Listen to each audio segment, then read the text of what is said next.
Charlotte Doyle dropped to her knees in the dirt and clawed at the ground until her nails split and her fingers bled, pulling a dying calf out of a ditch the richest rancher in Texas had thrown it into like garbage. "You ain't finished yet," she whispered, blood and dust mixing in her palms, while Silas Duncan's men rode off laughing behind her. She had no idea the animal she refused to let die would one day bring the most powerful man in the county down to nothing. Before we go on, hit that subscribe button so you don't miss a moment of this story, and drop your city in the comments so I can see how far this one travels. The scream that tore out of Charlotte Doyle's chest wasn't a word. It was something older than words, something that came from the same place. Grief lived, and grief had been living in her chest for 11 months now, ever since they'd lowered Daniel into the ground beneath the cottonwood tree. "Stop!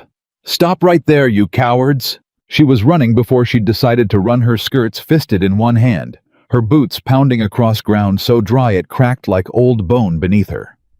3 riders sat their horses at the edge of the ravine, and one of them, a broad-shouldered man named Buck Elroy, was already turning his horse away, already done with the small black shape he'd just dumped over the edge like a sack of spoiled feed. "Ma'am, best you turn around and go home," Buck called down, not even bothering to look at her proper.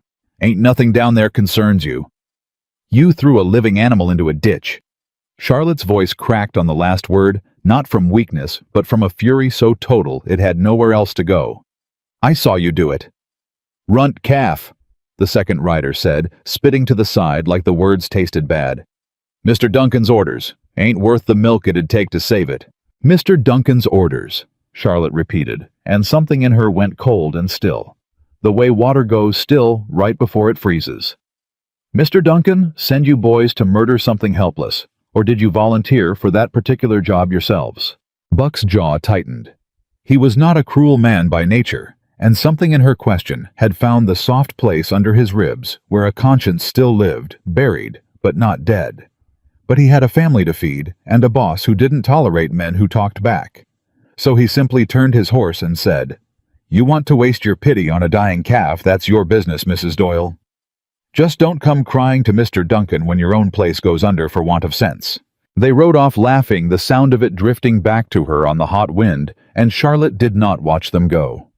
She was already scrambling down into the ravine, her boots sliding on loose rock, her hands out in front of her to catch herself, and she did not care one bit about the burrs tearing at her stockings, or the way the sun was already starting to blister the back of her neck. The calf lay crumpled at the bottom, its ribs showing sharp beneath a matted black coat, its breath coming in small, shallow catches that sounded like they might stop at any second and simply not start again. Its eyes were half-open, glassy, already looking at something beyond this world. "No," Charlotte said, and she said it the way a person says a word they intend to enforce with their whole body. "No, you don't. Not today. Not on my watch." She dropped down beside it and began to dig her fingers beneath its body, working it free from where it had wedged against a rock, and when the animal let out a weak, rattling groan, something broke open in Charlotte's chest that had been sealed shut since the day she watched her husband's coffin disappear into the earth. "I know," she whispered, gathering the calf against her body, despite its filth, despite the way its birth-slick hide soaked through her blouse. "I know exactly what that feels like. Being left somewhere to die because somebody decided you weren't worth saving." She had heard the whispers in town. The widow Doyle, 30 acres in debt, no husband, no sons, no sense trying to run a ranch alone. She had heard old women murmur behind gloved hands that it was almost embarrassing a woman clinging to land that men twice her strength couldn't have held on to.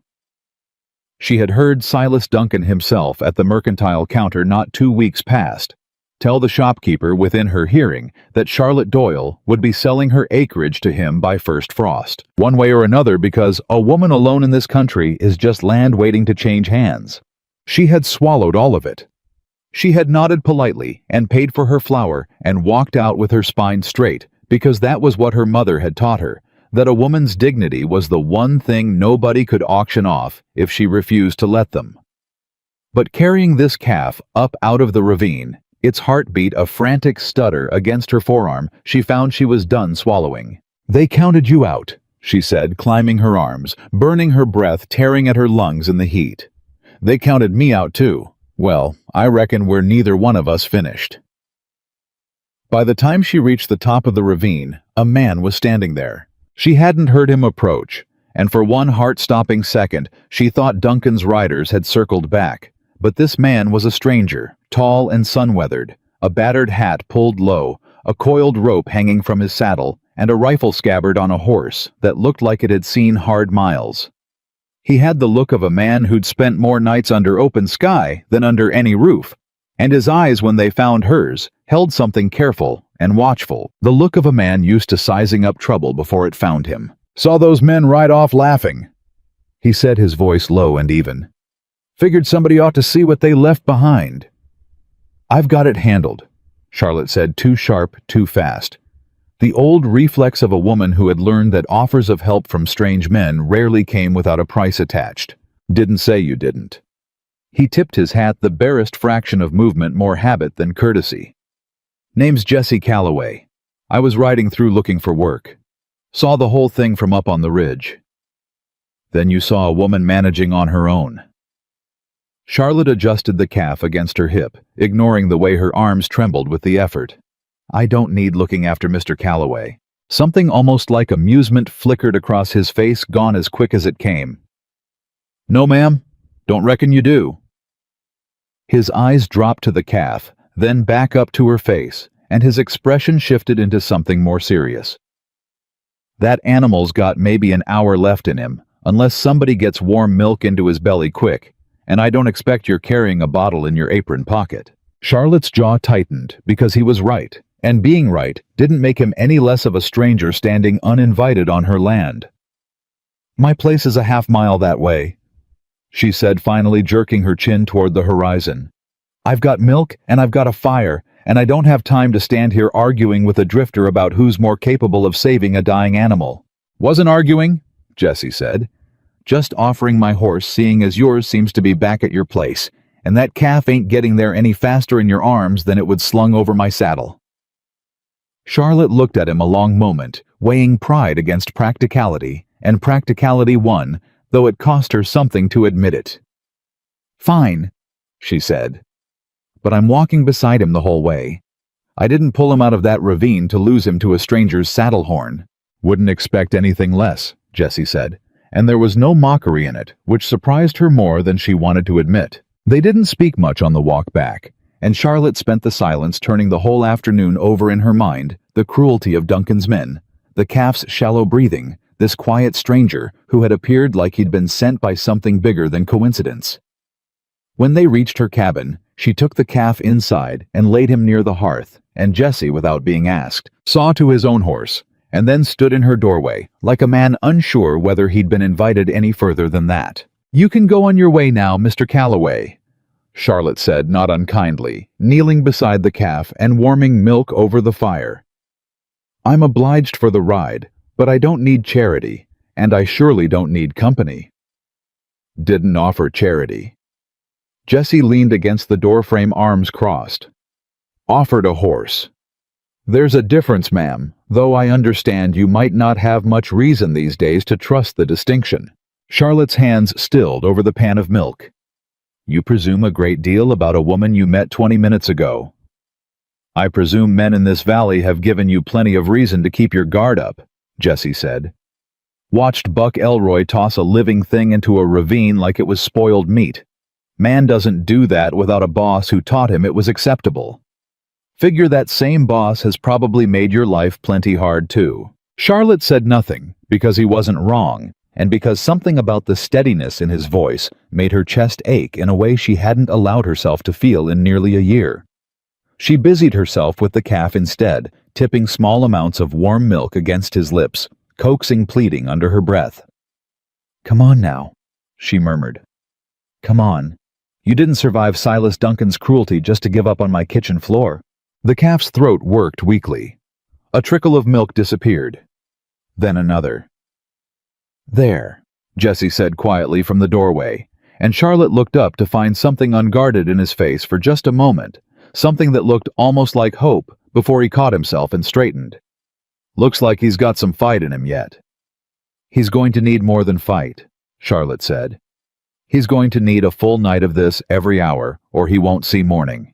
Then I reckon you'd best let me help you count the hours, Jessie said, seeing as you've got nobody else out here to spell you, and a body can't keep a vigil alone without running themselves into the ground. Charlotte opened her mouth to refuse him, the words already forming, the old armor already rising. But she looked down at the calf's ribs rising and falling in their thin, desperate rhythm.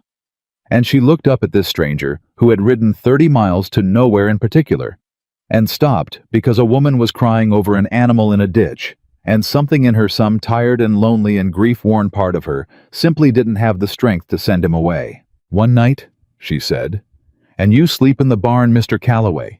I don't care how far you've ridden or how tired you are."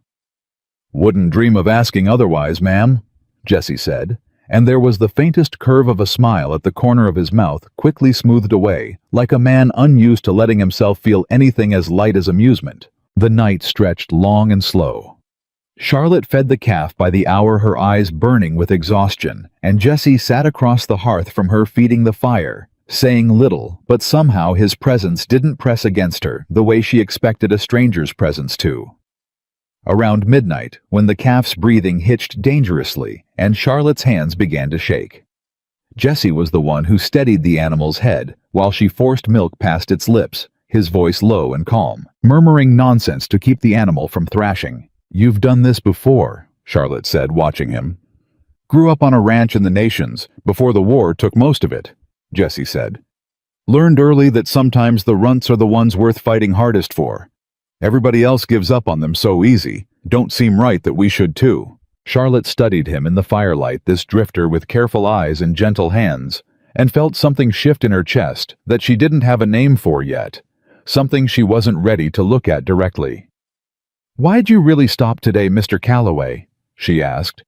"Man riding through looking for work doesn't usually stop to save a calf that isn't his." Jessie was quiet a long moment, staring into the fire. "Because I've been the thing somebody decided wasn't worth the trouble," he said finally. "Man doesn't forget that feeling. And when he sees it happening to something else, he finds he can't just ride on past." Charlotte didn't ask him to explain further, and he didn't offer, but the answer sat between them like something shared. Something that made the distance between stranger and neighbor a little shorter than it had been that morning. By the time the sky outside the window began to gray toward dawn, the calf was standing on trembling legs, nosing weakly at Charlotte's hand, and she laughed, a sound rusty from disuse, tears streaking down through the dirt on her face. "You did it," Jessie said, and there was something warm and unguarded in his voice. "We did it," Charlotte corrected, and then before she could stop herself, before the old caution could catch up to her mouth, she added, "Thank you, Jessie." It was the first time she'd used his given name, and something passed across his face at the sound of it. Some crack in the careful armor he wore, though he covered it quickly with a nod and a mumbled, "Ma'am," that made her almost smile. She named the calf that morning, kneeling beside him in the thin gray light, while he wobbled and nosed at her sleeve, hungry for more. "Shadow," she said, "because you crawled out of the darkest place I've ever seen, and you're still here."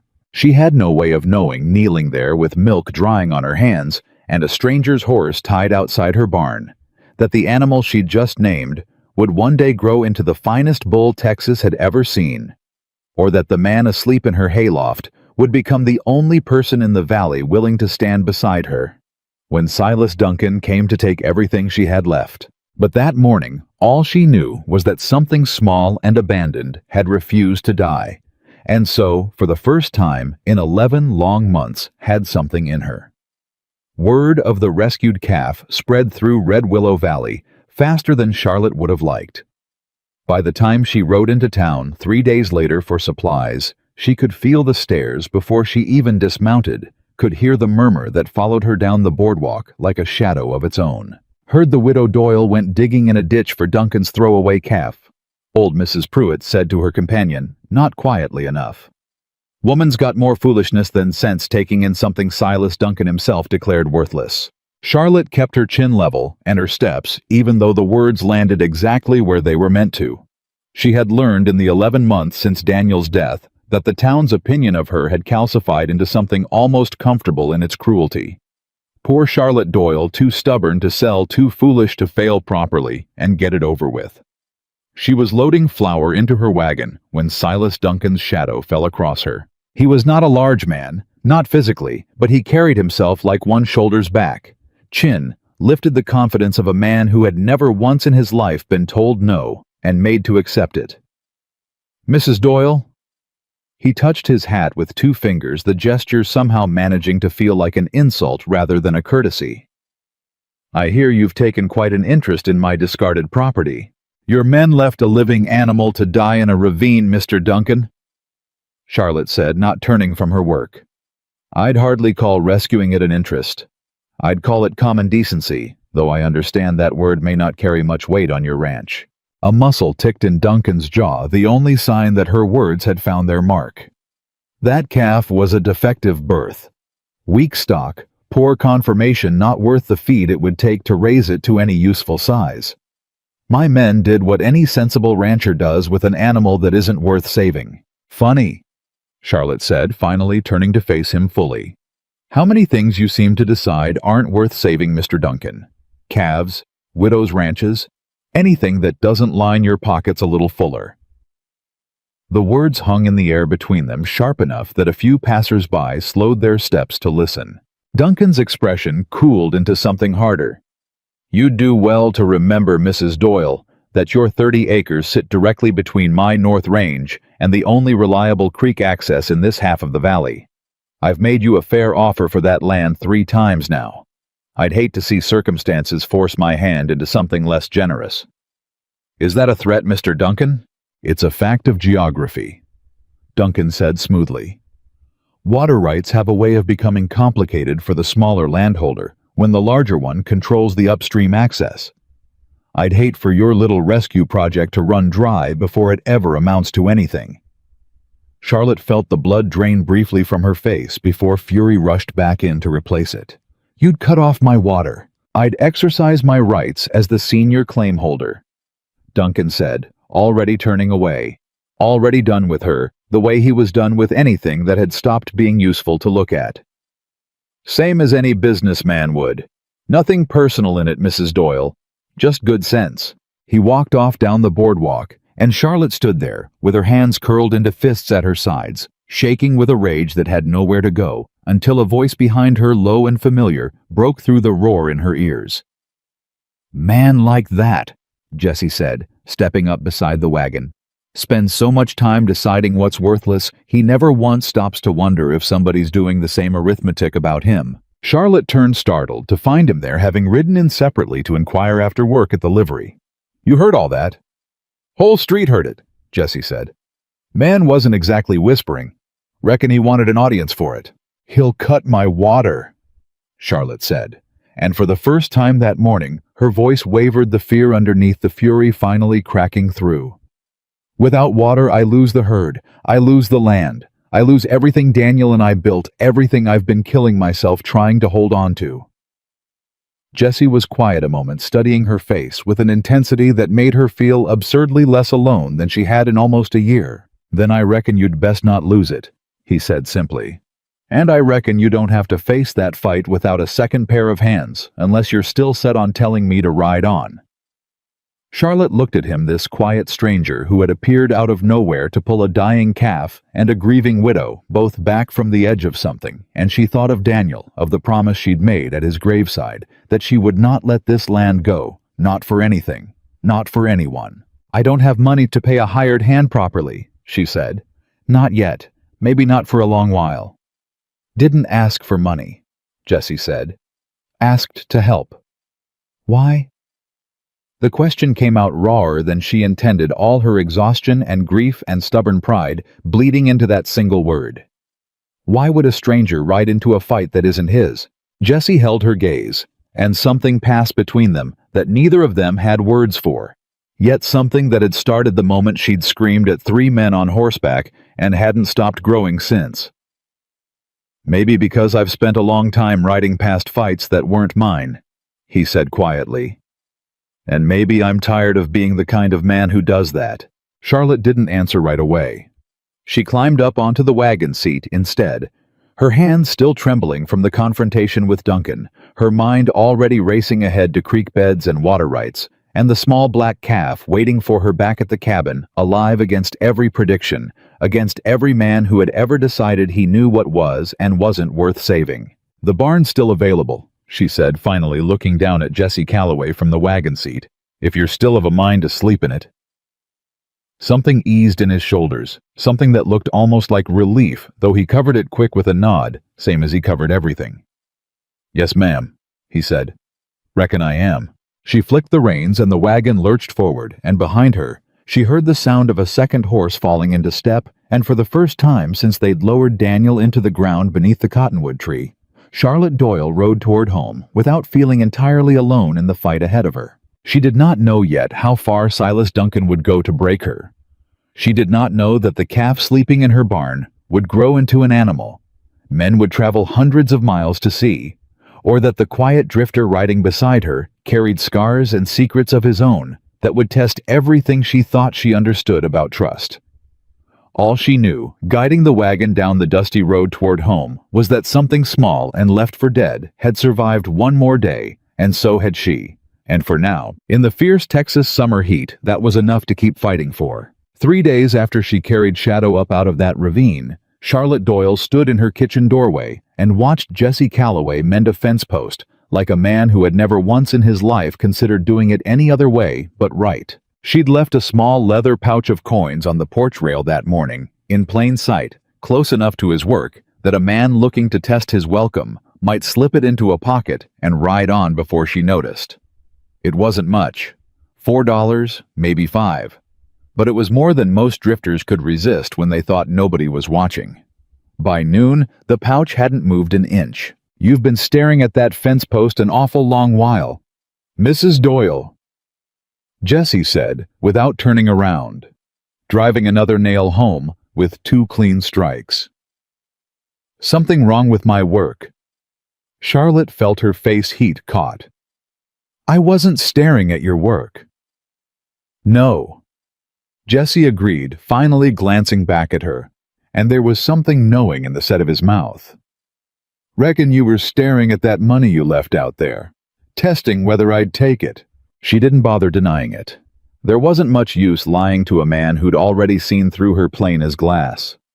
A woman alone learns to be careful who she trusts, Mr. Calloway. A woman alone learns smart, Jesse said, setting his hammer down and walking toward her, wiping his palms on his trousers.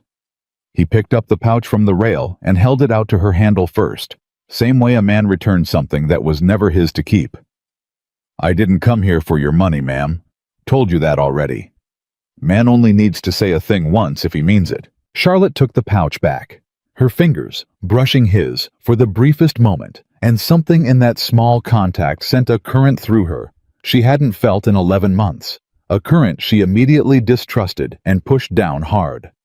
"I had to know," she said. "I understand," Jesse said. And he did seem to no offense in his face, only that same steady patience he'd carried since the moment she'd screamed at Buck Elroy across a ravine. "Man in my position showing up out of nowhere asking to sleep in a widow's barn. I'd want proof too, was I in your boots?" "Are you going to tell me why you really stopped?" Charlotte asked. "Or are we going to keep circling that question the way we have been?" Jesse's jaw worked, and for a moment she thought he might actually answer her plainly. Then his eyes shifted, tracking something past her shoulder, and his whole posture changed shoulders, squaring weight, shifting subtly onto the balls of his feet. "Might want to save that conversation," he said quietly. "We've got company." Charlotte turned and felt her stomach drop straight through the ground. The creek that ran along the eastern edge of her property. The creek that watered every head of cattle she owned and irrigated the only garden plot standing between her and starvation.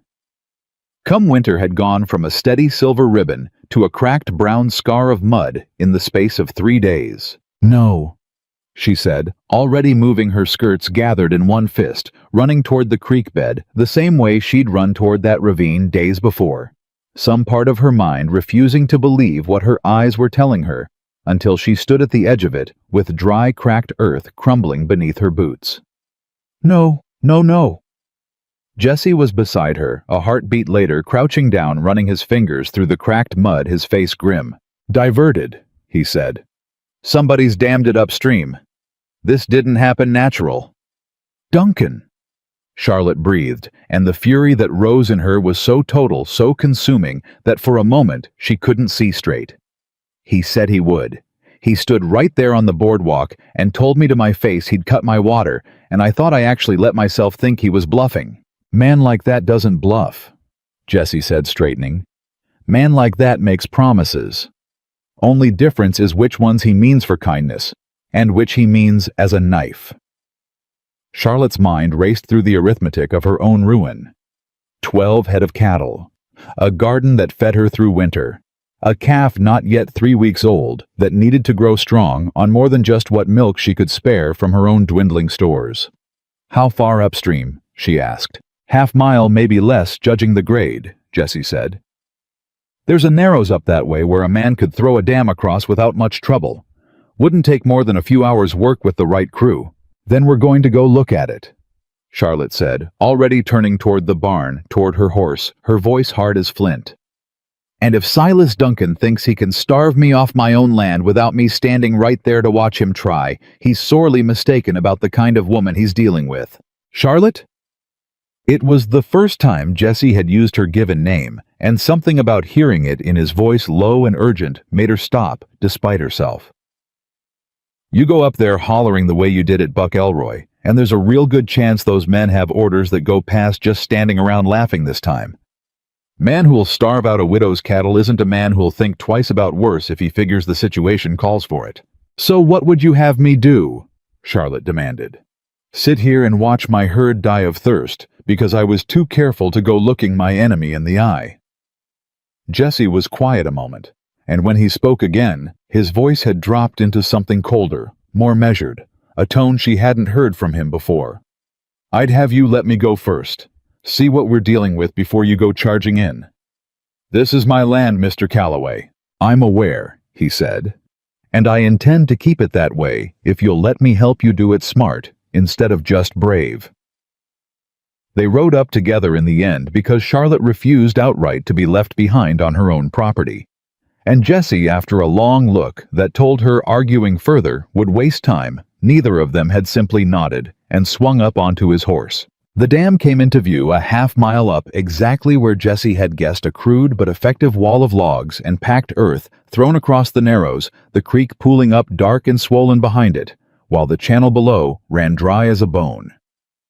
2 of Duncan's men sat their horses nearby, rifles resting easy across their saddles, watching the water with the bored satisfaction of men doing a job they didn't particularly care about, but weren't about to question either. One of them was Buck Elroy. "Mrs. Doyle?" Buck straightened in his saddle when he spotted her, and something flickered across his face that might have been shame quickly buried.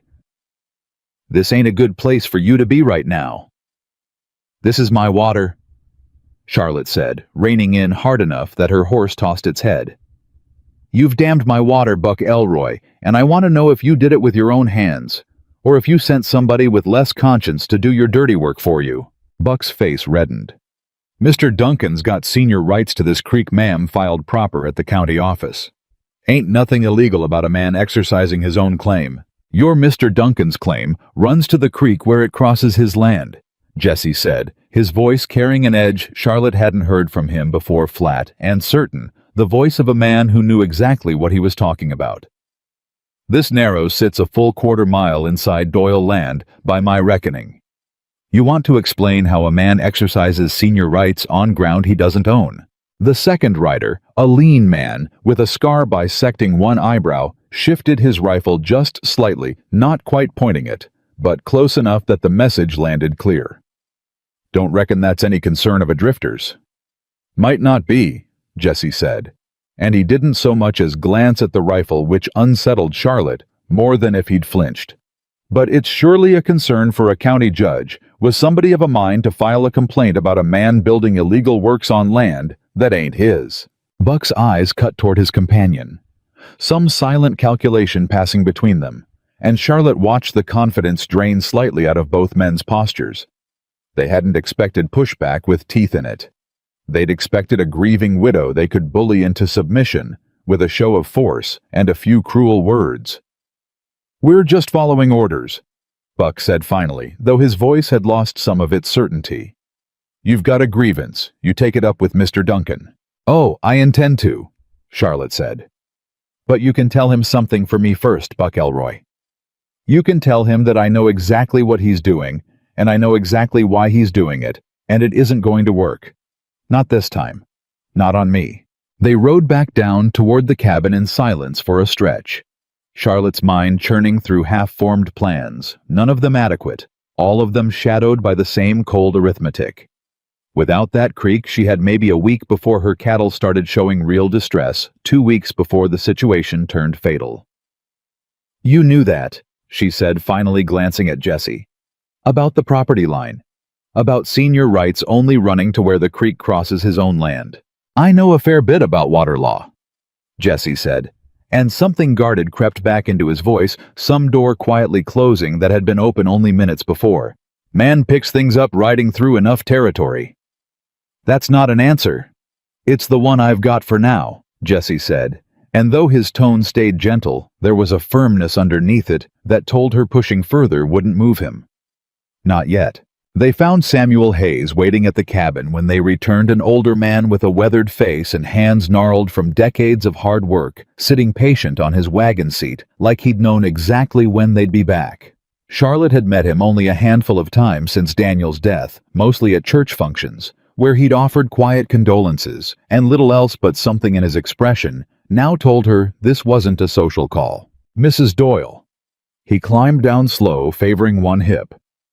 "Heard talk in town this morning that Duncan's men were seen working up near the Narrows.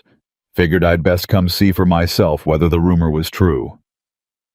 "It's true," Charlotte said, exhaustion bleeding into her voice despite her best efforts to keep it steady. "He's dammed the creek. My whole herd's without water inside a week if I can't find a solution." Samuel's face tightened, old anger surfacing beneath decades of careful restraint. "I was afraid of that. Been afraid of it since your Daniel passed, truth be told." Charlotte went very still. "What do you mean?" Samuel glanced toward Jesse, a question in his eyes, and Charlotte answered it before he could ask it aloud. "You can speak freely. Mr. Calloway's been more help to me these past days than half this valley combined." Samuel nodded slowly, accepting that. "Your husband come to see me, must have been 3-4 days before the accident. Real excited about something he'd found going through the old land records at the county office.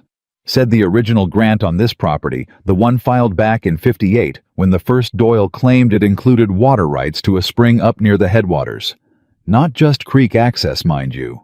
The spring itself. Said if he could get the paperwork properly amended and filed, it'd settle the water question on this land permanent, no matter what Duncan tried to claim downstream." Charlotte's heart had begun to pound in a strange, uneven rhythm. "I never heard any of this." "Daniel didn't want to get your hopes up till it was official," Samuel said gentle. "Told me he was riding into the county seat that very week to file the amendment proper. Wanted it to be a surprise, I believe. Something good after a hard winter. He never made it." Charlotte said the words coming out flat, hollow, because she already knew this part of the story too well, had lived inside its grief for 11 months. His horse threw him on the road, out past Miller's Crossing. They found him 2 days later. "I know it," Samuel said, and something in his careful gentleness told her he'd been holding this piece of the story close for a long while, unsure whether it was kindness or cruelty to share it. "What you might not know is that the papers he was carrying that day, the amendment for the water claim, they were never found on him. Searched his saddlebags myself when they brought him in. Nothing there but an empty satchel." The ground seemed to tilt slightly beneath Charlotte's feet. "You're saying somebody took them." "I'm saying I don't know what happened," Samuel said carefully. "Could be they were lost in the fall. Could be the wind took them clean off the road and they're rotted in some ditch by now. I'm an old man who's learned not to go accusing folks of things I can't prove, Mrs. Doyle. But I'll tell you this much plain. Silas Duncan has spent 10 years trying to buy this parcel off every Doyle who's held it long before you or your husband ever came into the picture, and he's never once explained to my satisfaction why 30 acres of scrubland matters so much to a man who already owns half the valley." Charlotte felt Jesse's presence beside her shift, felt the tension coiling through him, even without looking at his face. "If that spring feeds the whole creek system," Jesse said slowly, "man who controlled it wouldn't just be watering his own herd. He'd control every drop of water downstream, every ranch, every claim, every homestead that depends on this creek for their cattle." "That's my thinking too," Samuel said grimly. "And I believe Silas Duncan has known it a long sight longer than any of us." Charlotte stood very still, her mind reeling through 11 months of grief reframed suddenly into something sharper, something that had teeth. She had mourned Daniel as a man taken by cruel accident, random and senseless. Now a new and terrible possibility had opened beneath that grief like a trapdoor. One she wasn't ready to look at directly, wasn't sure she could survive looking at directly. "I need to see those original land records," she said finally, her voice steadier than she felt. "If Daniel found proof of that water grant once, there has to be a copy somewhere. The county office, or filed with the original grant paperwork." "I can take you into town myself tomorrow," Samuel offered. "Clerk owes me a favor or two. We'll get to the bottom of what your husband found one way or another." That night, after Samuel's wagon had rattled off down the road, and the cabin had settled into its familiar quiet, Charlotte sat at her kitchen table long after the lamp had burned low, staring at nothing, turning Samuel's words over and over until they'd worn smooth grooves into her thoughts. Jesse found her there near midnight, having come in from checking the herd one final time before turning in. "You should be sleeping," he said quietly, though he made no move to leave her be. "I keep thinking about Daniel," Charlotte said, not looking up. "I keep thinking maybe I buried a man who died reaching for something good, something that would have saved this ranch, and somebody took it from him before it ever had the chance." Jesse pulled out the chair across from her and sat slow and deliberate, giving her space to continue or not as she chose. "I don't have proof of anything," Charlotte continued. "I know that. Samuel doesn't have proof either. Maybe it really was just an accident, and the papers really did blow away in a ditch somewhere, and I'm grasping at shadows because it's easier to be angry than it is to just be sad." "Or maybe you're not grasping at shadows at all," Jesse said. "Maybe you're finally seeing something clear that grief kept you from looking at straight on." Charlotte's eyes lifted to his red-rimmed and fierce. "Which do you believe?" Jesse was quiet a long moment, his jaw working, some internal calculation playing out behind his careful eyes. "I believe a man like Silas Duncan doesn't spend 10 years chasing 30 acres of scrubland for nothing. I believe men who build their whole lives on controlling things don't tend to let inconvenient accidents get in their way when there's something valuable enough at stake." "That's not an answer either," Charlotte said. But there was less accusation in it this time, more exhaustion. "No," Jesse agreed. "But it's honest far as I'm willing to guess at things I can't prove." They sat together in the low lamplight a while longer, not speaking, and Charlotte found herself studying the lines of his face, the careful watchfulness that never seemed to fully leave him, even in stillness, and wondered not for the first time what exactly a man carried with him that made him look at the world the way Jesse Calloway looked at it, like every quiet moment might still hold a threat worth watching for. She didn't get the chance to ask. A sound cracked through the night outside, sharp and sudden, the unmistakable panicked bawling of cattle in distress, and both of them were on their feet and moving before either had spoken a word. Outside, chaos had already taken hold. Something had spooked the herd badly, sent them crashing against the fence line in a panicked shoving mass, and in the middle of that churning confusion, Charlotte's blood went to ice at the sight of Shadow, barely 3 weeks old, caught against the rails bawling in terror as larger animals pressed dangerously close. Shadow. Charlotte was running before she'd fully processed the danger, but Jesse's hand closed hard around her arm, yanking her back. "Wait." His voice was iron now, none of the gentleness from moments before. "Something's driving them. Look." And there at the tree line beyond the fence, a shape moved low and quick through the darkness. Then another eyes catching lamplight in twin flashes of amber. "Wolves," Jesse said, already moving toward the barn, toward the rifle Charlotte kept mounted above the door. "Get a torch, now." What followed happened fast and loud and terrifying. Charlotte grabbing a burning brand from the banked fire and running toward the fence line while Jesse fired twice into the darkness, the reports cracking sharp enough that Charlotte's ears rang with it. The wolves scattered, but not before one broke toward the fence, toward the panicked, cornered shape of the calf still trapped against the rails. Charlotte didn't think. She simply moved, thrusting the burning brand toward the advancing animal with a scream that came from somewhere primal and unthinking. And the wolf, faced with fire and noise, and a woman who had already survived worse than any predator this valley could throw at her, broke off and vanished into the dark.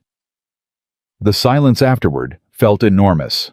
Charlotte dropped to her knees beside the fence, hands shaking as she reached through the rails to pull Shadow free, checking him over with frantic, searching fingers, finding him terrified but whole, unmarked, his small body trembling against her. "You're all right," she breathed, pressing her forehead against his.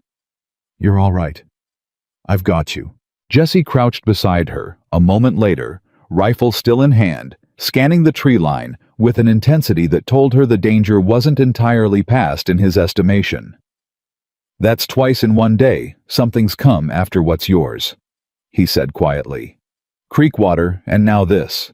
Strikes me as an awful lot of bad luck for one family to be having all at once." Charlotte looked up at him sharply. "You think Duncan sent those wolves?"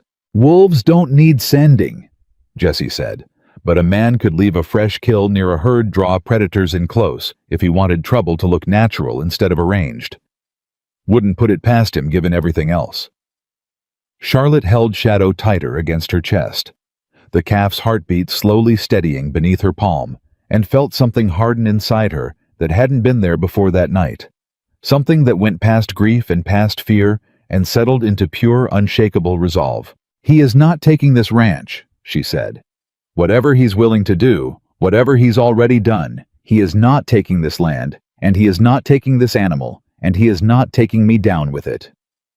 Jesse looked at her for a long moment in the dim glow of the dying torch, and something in his expression shifted, some careful wall lowering just slightly.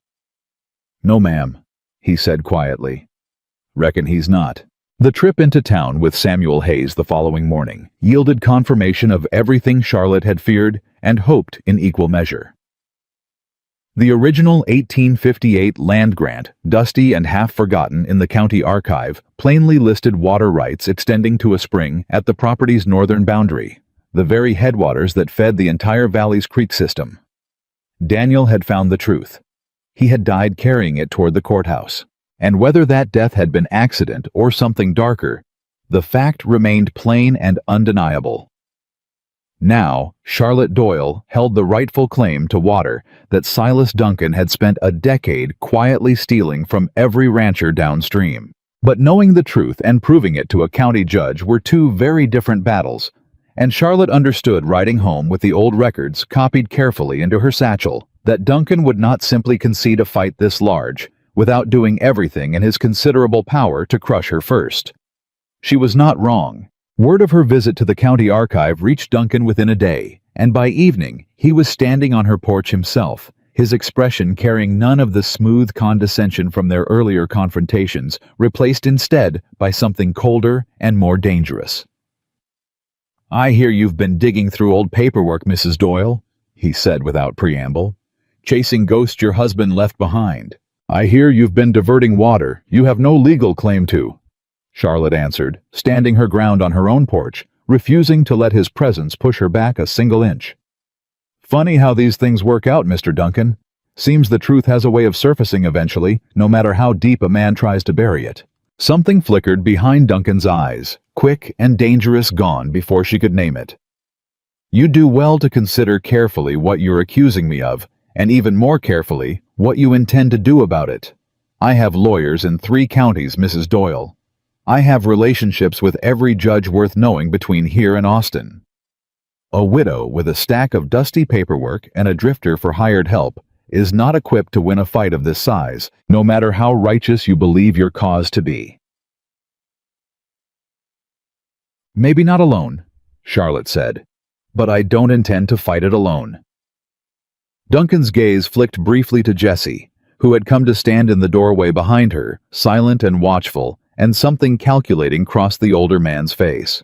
"That drifter of yours," Duncan said slowly. "Calloway, is it? Strikes me I've heard that name somewhere before, though I can't quite place the context. Give me time, though. A man in my position has resources for remembering things other folks might prefer stayed forgotten." The threat landed exactly as intended, and Charlotte felt Jesse go very still behind her, though his face gave nothing away. "Get off my land, Mr. Duncan," Charlotte said, her voice low and hard. "You've done enough damage here for one visit." Duncan smiled thin and humorless and touched his hat with 2 fingers before turning back toward his horse. "This isn't finished, Mrs. Doyle. Not by half." He rode off into the gathering dusk, and Charlotte stood on her porch a long while after the sound of hoofbeats had faded, her heart pounding with a mixture of fury and something colder. Something that felt uncomfortably close to fear. "He knows something about you," she said, finally turning to face Jesse. "Or he's trying to find out something. What was that about?" Jesse's face had gone carefully blank, the same guarded expression she'd learned to recognize as the sign of a door closing. "Man like Duncan makes threats to rattle folks," he said. "Doesn't mean there's truth behind every one of them." "Jesse." Charlotte stepped closer, searching his face. "If there's something about your past that could hurt this family, hurt this ranch, I need to know it now. Before he finds whatever he's looking for and uses it against us both." For a moment, something raw flickered across Jesse's expression, some old wound close enough to the surface that she could see the edges of it even through his careful control. Then he shook his head slow and firm. "When there's something worth telling, I'll tell it," he said. "But I won't hand a man like Duncan a weapon by speaking careless in a moment of worry. Trust me on that if nothing else." It wasn't the answer she wanted, but something in the steadiness of his voice, in the quiet ache behind his eyes, told her pushing further would only wound something that hadn't yet finished healing. 2 days later, a knock came at her door, well past dark, hesitant and quick, the sound of someone who wanted to be heard but not seen. Charlotte opened it to find Mary Henderson standing on her porch, thin and drawn. Her husband Walter waiting nervous in the shadows behind her with their wagon 3 gaunt sickly cattle tethered alongside it. "Mrs. Doyle." Mary's voice shook equal parts shame and desperation. "I know it's late, and I know we've no right asking given how things have gone in town. But we heard about your bull calf. Heard the things folks are saying, how the animals carrying his blood seem to weather hardship better than anything else in the valley. Our herd's dying, Mrs. Doyle. Duncan's called our note due early, same as he's threatened half the small ranches around here, and if we can't strengthen our stock quick, we're going to lose everything." Charlotte looked past Mary at Walter's stricken face, at the 3 suffering animals standing exhausted in the dark, and felt the old ache of her own desperation rising up to meet theirs. "Why come to me?" she asked, though she already suspected the answer. "Town's made its opinion of me plain enough. Foolish woman wasting kindness on things not worth saving." Mary's chin trembled, but her eyes stayed steady. "Because a foolish woman pulled a dying calf out of a ditch when nobody else would, and now that calf's the strongest animal in this valley. Because we're desperate, Mrs. Doyle, and desperate folks stop caring what the gossips say when their children need feeding come winter." Charlotte studied her a long moment, then looked to Jesse, who stood quiet in the doorway, offering no opinion, only patient support for whatever she chose to decide. "Bring them in," Charlotte said finally. "Pastor's got room and Shadow's line has proven strong enough to share. We'll work out terms that are fair to both of us. But Mary Walter, I need you to understand something plain. Duncan will not take kindly to learning you've come to me for help, instead of bending to whatever terms he's offering." "We know it," Walter said, speaking for the first time, his voice rough with exhaustion. "But a man can only bend so far before he breaks entire, Mrs. Doyle. We'd rather take our chances standing with you than keep kneeling to him." It was the first crack in the wall the valley had built around her, and Charlotte felt something unclench in her chest that had been wound tight since the day they'd lowered Daniel into the ground. Within a week, 3 more families followed the Hendersons' example, arriving under cover of darkness, with weakened stock and desperate hope, and Charlotte opened her gates to each of them in turn, offering fair terms in exchange for pasture and access to Shadow's growing bloodline. The arrangement was simple and honest, her land and her animals' strength. in exchange for a modest share of future calves, enough to slowly rebuild her own dwindling resources without exploiting anyone's desperation. The valley was shifting quietly beneath Silas Duncan's notice, and Charlotte allowed herself for the first time in nearly a year the smallest flicker of hope. That hope came under threat again on a hot, still afternoon when a traveling peddler named Otis Pruitt rolled his wagon up to Charlotte's cabin, hawking ribbons and tonics and gossip in equal measure, and stopped dead at the sight of Jessie working near the barn. "Well, I'll be," Otis said, squinting hard, his weathered face splitting into something between delight and disbelief. "Jessie Calloway. Ranger Calloway, unless I'm mistaken, and I don't reckon I am. Last I heard tell you broke up the Barlow gang single-handed down near Laredo, sent half of them to the gallows and the other half running for Mexico." The air went taut as a drawn wire. Jesse's hands stilled on the fence post he'd been working, his shoulders squaring in that familiar defensive posture Charlotte had come to recognize. "You're mistaken, friend," Jesse said, his voice carefully even. "Name's familiar is all." Otis frowned, studying him harder. "Now I could swear." He stopped himself. Some flicker of old instinct telling him he'd wandered somewhere he oughtn't. "Well, man's face changes some years passing. Apologies for the confusion." He didn't linger long after that, and once his wagon had rattled off down the road, Charlotte turned to Jessie with her arms crossed, her patience for careful silences finally reaching its end. "Ranger Calloway," she said. "The Barlow gang. That's not nothing, Jessie. That's not a name a man mistakes casually." Jessie's jaw tightened, and for a long moment she thought he might simply walk away rather than answer. Then slowly, something in him seemed to give way. "I rode with the Rangers 7 years, he said quietly. "Barlow gang killed 11 people across 4 counties before we finally ran them to ground. I was there the night it ended. Man wasn't lying about that part. Then why deny it? Why let a man walk away thinking he'd mistaken you for somebody else?" Jessie's eyes lifted to hers, and there was something old and tired in them. Something that spoke of weight carried a long, long way. "Because the night it ended wasn't clean, Charlotte. Wasn't the kind of story that gets told simple in a saloon over whiskey. Man died that night who maybe didn't have to. My commanding officer's report called it justified. Some folks back in Laredo called it something else entire. I left the Rangers not long after, and I've been writing since, trying to outrun a version of that night that I'm not sure I even believe myself some days." Boom. Charlotte stood very still, absorbing this, watching the careful armor Jessie Calloway wore crack open, just enough to show her the raw grief, underneath it grief, that mirrored her own in shape, if not in substance. "Is that why you stopped that day?" she asked softly. "When you saw those men throw Shadow into the ravine? Because you understood better than most what it means to have folks decide you're not worth the trouble of saving." Jessie held her gaze, something fragile and unguarded passing between them, and for a moment Charlotte thought he might close the distance separating them entirely, thought she might let him. "Yes, ma'am," he said quietly. "That's exactly why." The moment held taut and trembling until the distant sound of an approaching rider broke it apart, both of them stepping back with the same instinctive caution, though something had shifted permanently in the space between them, something neither was ready yet to name aloud. The rider proved to be one of Samuel Hayes's grandsons, breathless and urgent, bearing word that shook whatever fragile peace the afternoon had built. "Mr. Duncan's called a meeting at the town hall," the boy said, gasping for breath. "Tonight. Says he's got proof the widow Doyle's been running some kind of swindle on struggling ranchers, taking advantage of their desperation for her own gain. Whole town's talking about it, Mrs. Doyle. Grandpa sent me quick as I could ride." Charlotte felt the ground shift beneath her. Once again, the fragile trust she'd spent weeks building suddenly threatened with total collapse, and beside her, she felt Jessie go rigid with the same understanding.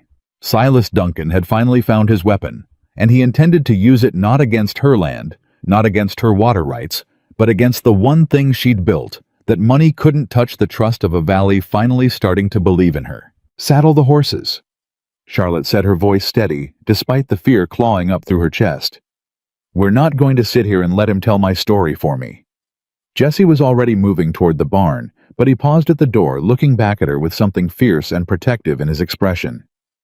"Whatever happens tonight," he said, "you won't be walking into it alone. Not while I've got breath left to stand beside you." Charlotte nodded, gathering her resolve around her like armor, and as she moved to follow him, she caught one last glimpse of Shadow, grazing peaceful in the pasture beyond.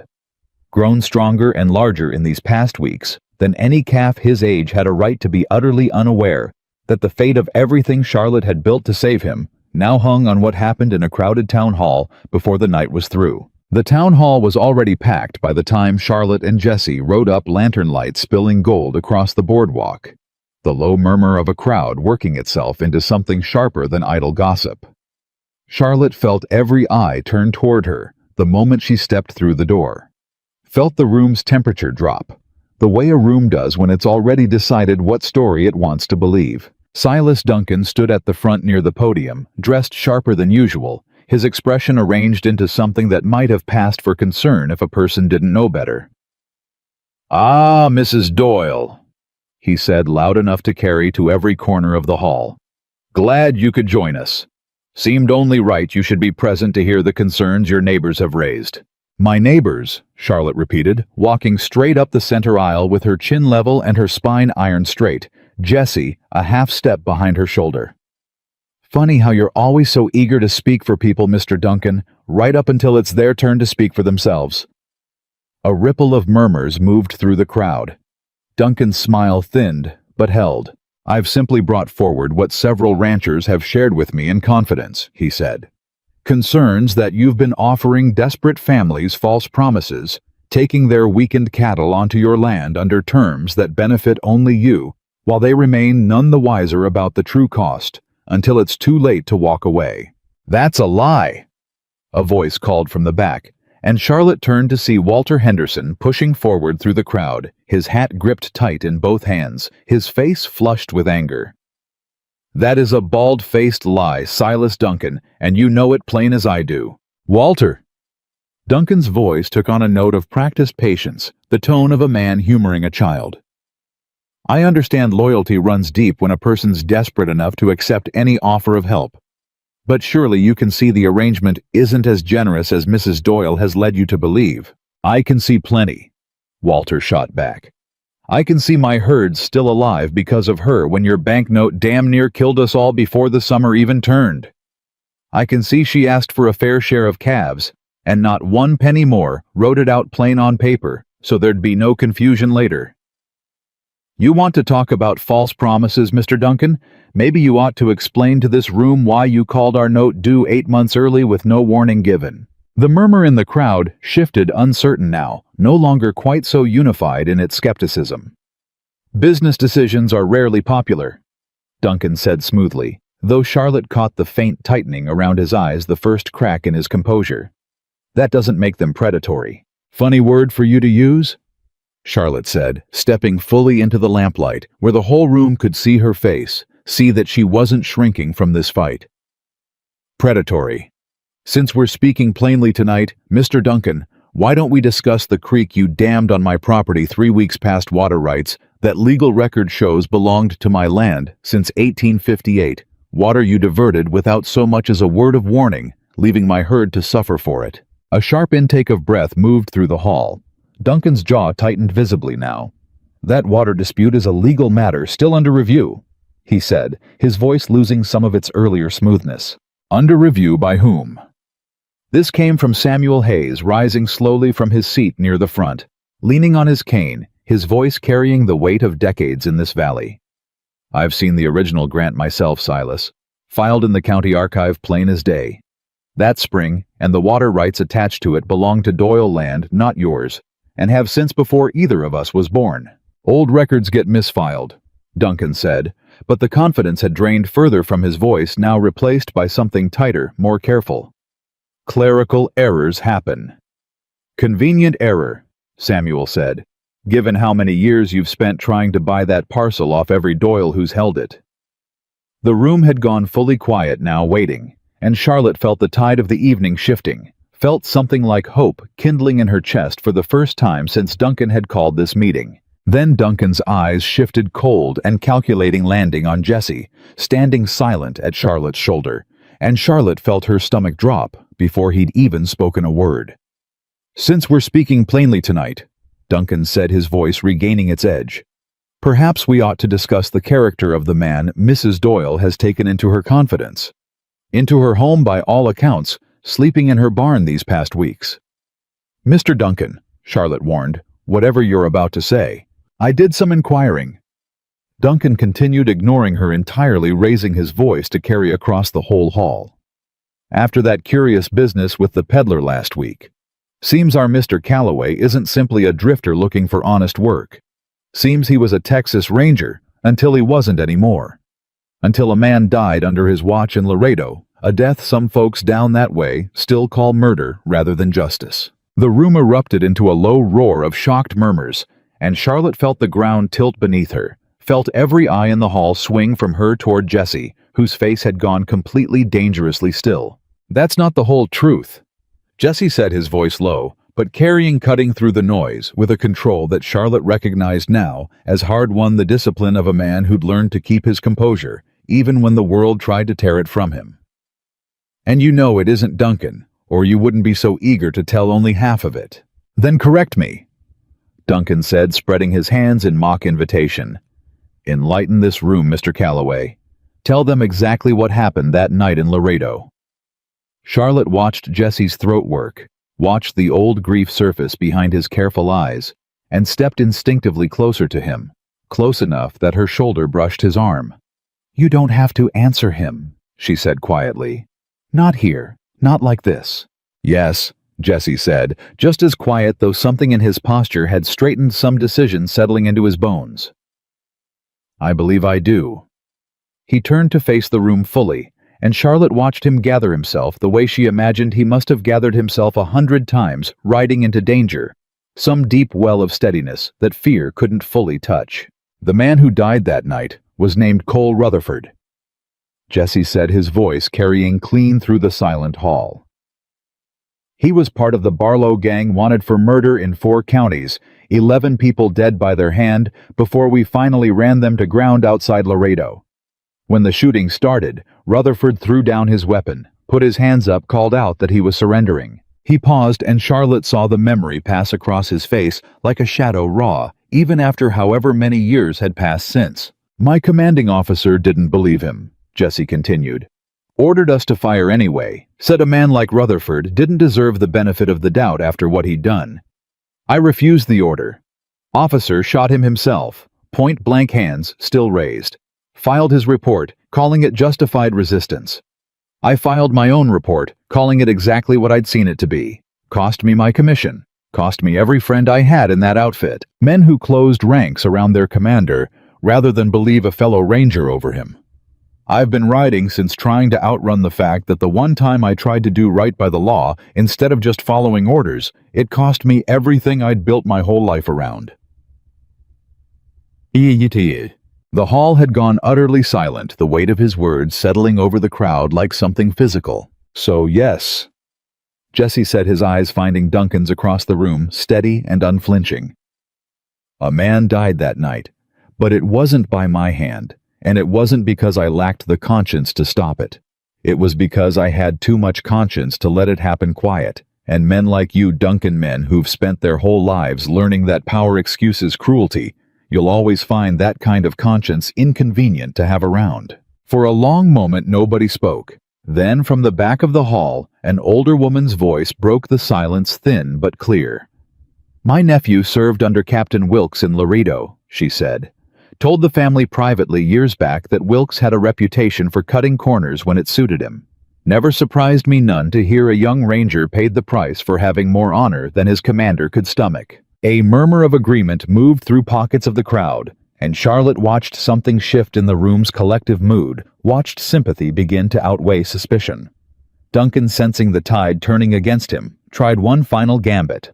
"Regardless of ancient history," he said, "the fact remains that Mrs. Doyle has taken a man of questionable judgment into close confidence with vulnerable families throughout this valley.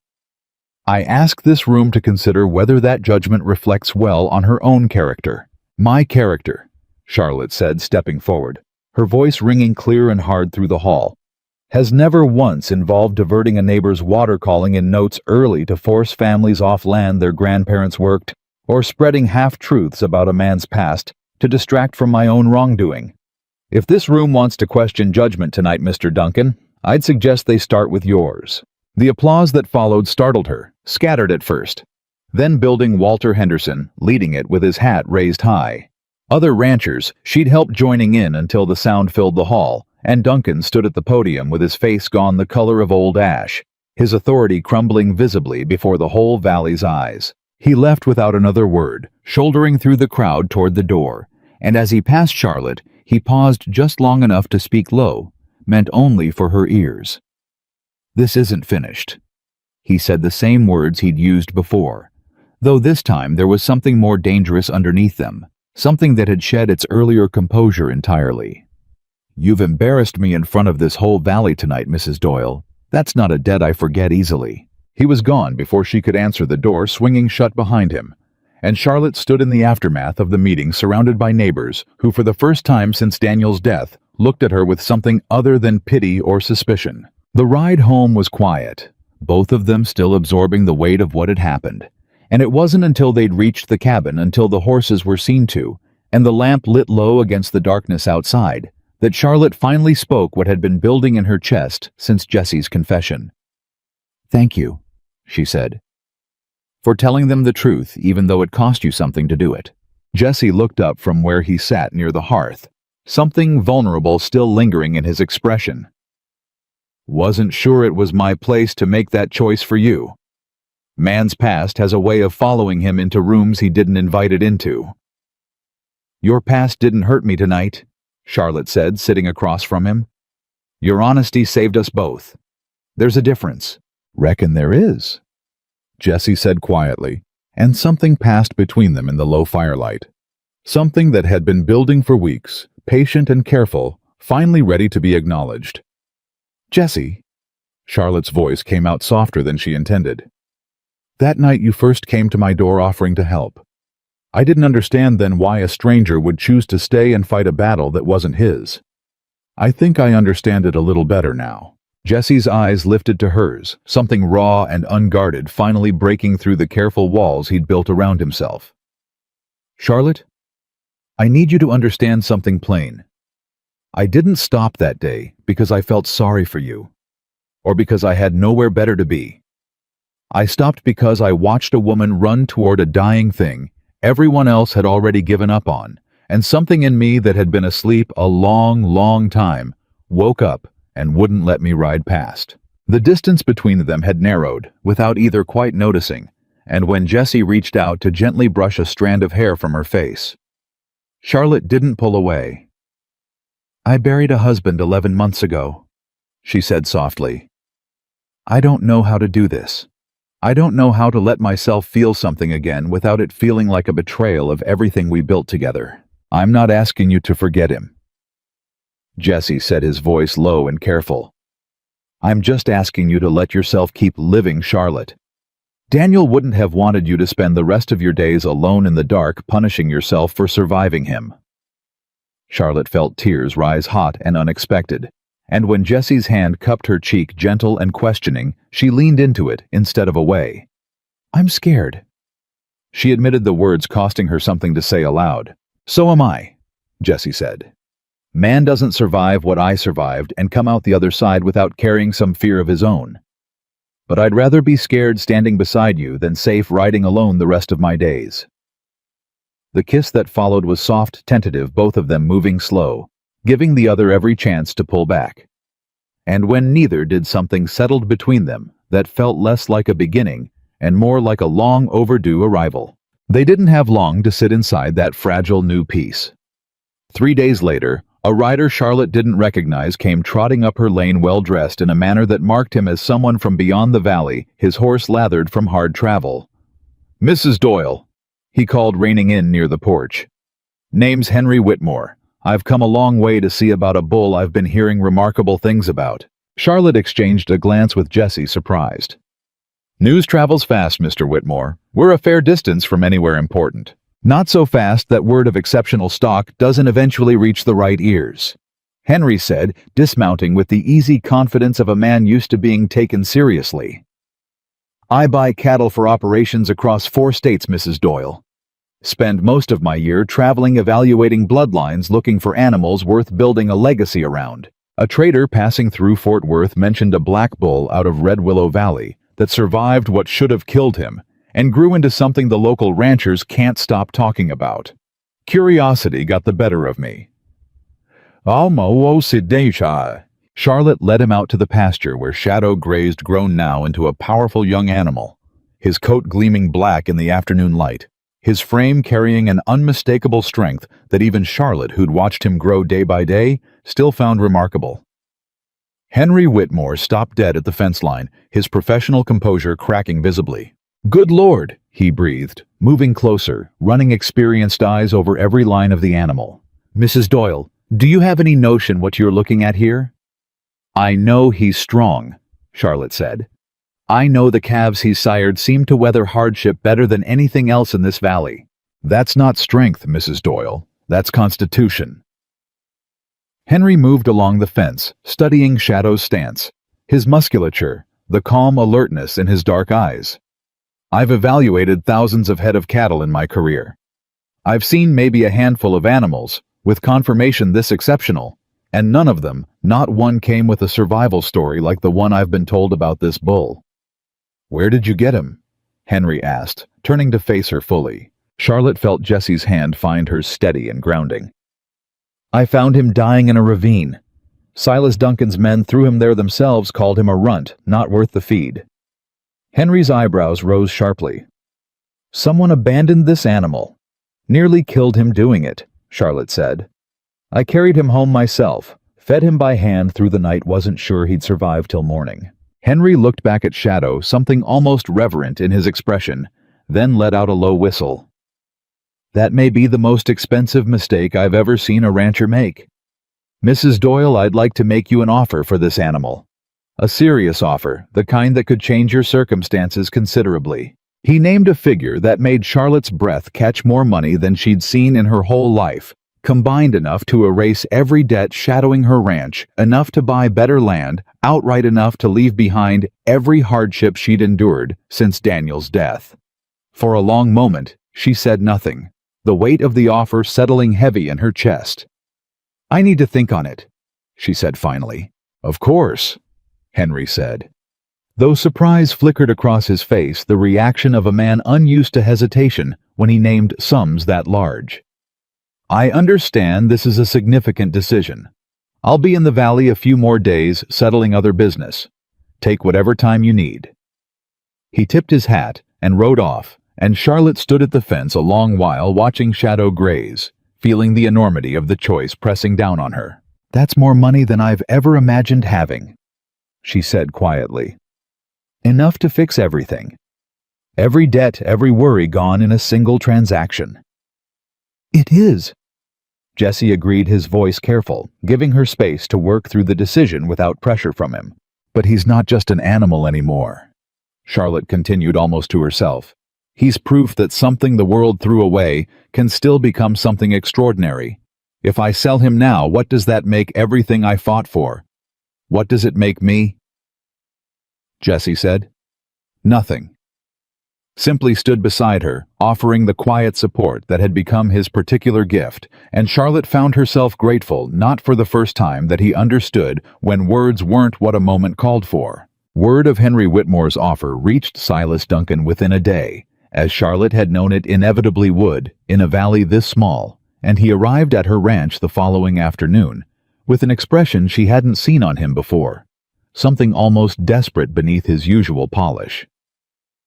"I hear you've received quite the offer for that bull," he said, dispensing with any pretense of pleasantry. "I'd like to make a counteroffer, Mrs. Doyle, a generous one." "You called him worthless 3 months ago," Charlotte said, arms crossed, refusing to invite him further onto her porch. "Threw him in a ravine to die. Now you're standing here wanting to buy him?" "Circumstances change," Duncan said, an edge of impatience creeping into his voice. I'm prepared to erase every debt outstanding against this property, plus a considerable sum beyond that. More than Whitmore's offer if that's what it takes. It's not about the money, Charlotte said, though a part of her, the tired, debt-worn part, that had spent 11 months fighting simply to keep her land, understood the temptation underneath his offer better than she wanted to admit. Everything is about money eventually. Duncan said something almost pleading, entering his voice, now a crack in his armor, that surprised her. You don't understand what that animal represents to me, Mrs. Doyle.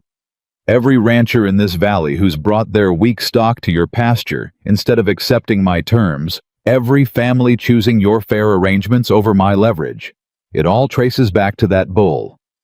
As long as he stands on your land, my authority in this valley continues eroding. I need him gone one way or another. You didn't want him when he needed saving, Charlotte said, her voice steady and cold. You only want him now because he became something you couldn't control, and men like you can't stand what you can't control.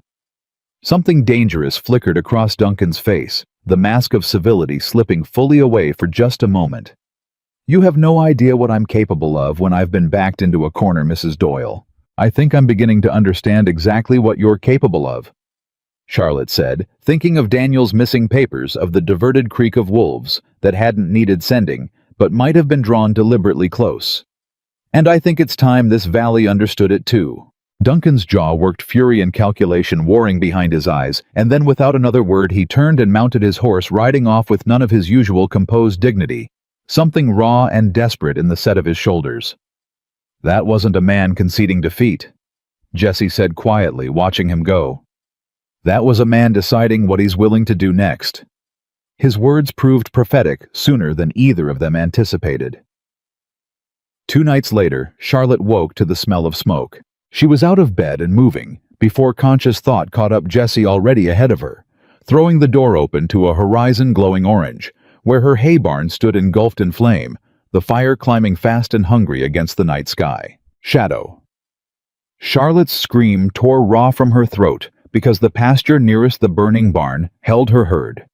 Held the animal that represented everything she'd fought to build, and the panicked bawling already rising from that direction told her the fire had already begun spreading terror through the herd. They ran together, Jesse grabbing water buckets, shouting instructions that Charlotte followed without thinking, both of them working with a desperate, coordinated efficiency born of pure necessity. The fire had caught faster than any accidental blaze should have, and as Charlotte fought to open the gate separating the panicked cattle from the flames, she caught the unmistakable scent of coal oil beneath the smoke. This wasn't an accident, she gasped, dragging the gate open, cattle streaming past her in a terrified rush. Jesse, someone set this deliberate. I know, Jesse said grimly, working beside her to funnel the herd toward safety. Smell it too. Coal oil doesn't happen by chance. They worked through what felt like hours, but was likely only minutes driving the herd to safety, and Charlotte's heart nearly stopped when she couldn't immediately locate Shadow among the scattering, panicked animals. Shadow, she screamed again, scanning desperately through smoke and chaos until she caught sight of him cornered against a fence rail near the burning barn, too disoriented by smoke and noise to find his way clear. She didn't think. She simply ran straight toward the fire's edge, ignoring Jesse's shouted warning behind her, reaching Shadow and grabbing his lead rope with hands that shook from smoke and terror alike. Come on, she coughed, pulling hard, the heat of the nearby flames scorching against her skin. Come on, you are not dying tonight, not after everything, come on. Shadow, panicked and disoriented, finally responded to her voice, to the familiar, desperate command in it, and allowed her to pull him clear, just as a support beam within the barn gave way with a groan and crash that sent sparks showering into the night sky. Jesse reached her a moment later, pulling her back further from the heat, his hands running over her, checking for injury with a franticness that betrayed exactly how frightened he'd been. Are you hurt, Charlotte? Look at me. Are you hurt? I'm fine, she gasped, though her hands were shaking violently, her lungs burning from smoke. Shadow, is he... He's fine? Jesse said, his voice rough with residual fear. You got him clear. You got him clear, but you scared 10 years off my life doing it. They stood together watching the barn collapse fully into embers, the herd safely scattered but accounted for in the pasture beyond, and Charlotte felt fury rising up through her shock, hot and absolute. "Duncan," she said, "this was him. This was him or men he sent, and I intend to prove it." "Charlotte?" Jesse's voice carried a warning. She recognized the careful tone of a man weighing danger against desire for justice. A man willing to burn a barn is a man willing to do worse if he feels cornered enough. We need to be smart about how we handle this. "I am done being careful," Charlotte said, her voice shaking with fury and adrenaline both. "I have been careful for 11 months, Jesse. Careful got Daniel's papers stolen. Careful got my creek dammed. Careful nearly got Shadow burned alive tonight. I am done." She turned toward the barn's smoking ruin, toward the dawn beginning to break gray and merciless over the destruction, and felt something crystallize inside her. Something that had been building since the day she'd pulled a dying calf out of a ravine and decided that some things were worth fighting for, no matter the cost. "Silas Duncan wants a war," she said. "Then he is going to get one, and I intend to make certain the whole valley watches him lose it." Jesse studied her for a long moment in the gray dawn light smoke still curling behind them, and something fierce and proud moved across his features. "Then I reckon we'd best figure out exactly how to win it," he said, "because I am not about to let you fight this alone, and I don't believe for 1 second you'd let me talk you into trying."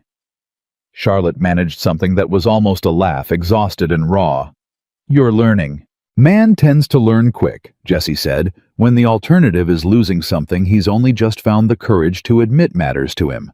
They stood together as the sun rose fully over the ruined barn, over cattle, grazing calm now in the pasture beyond, over Shadow, standing whole and unharmed despite everything the night had thrown against him.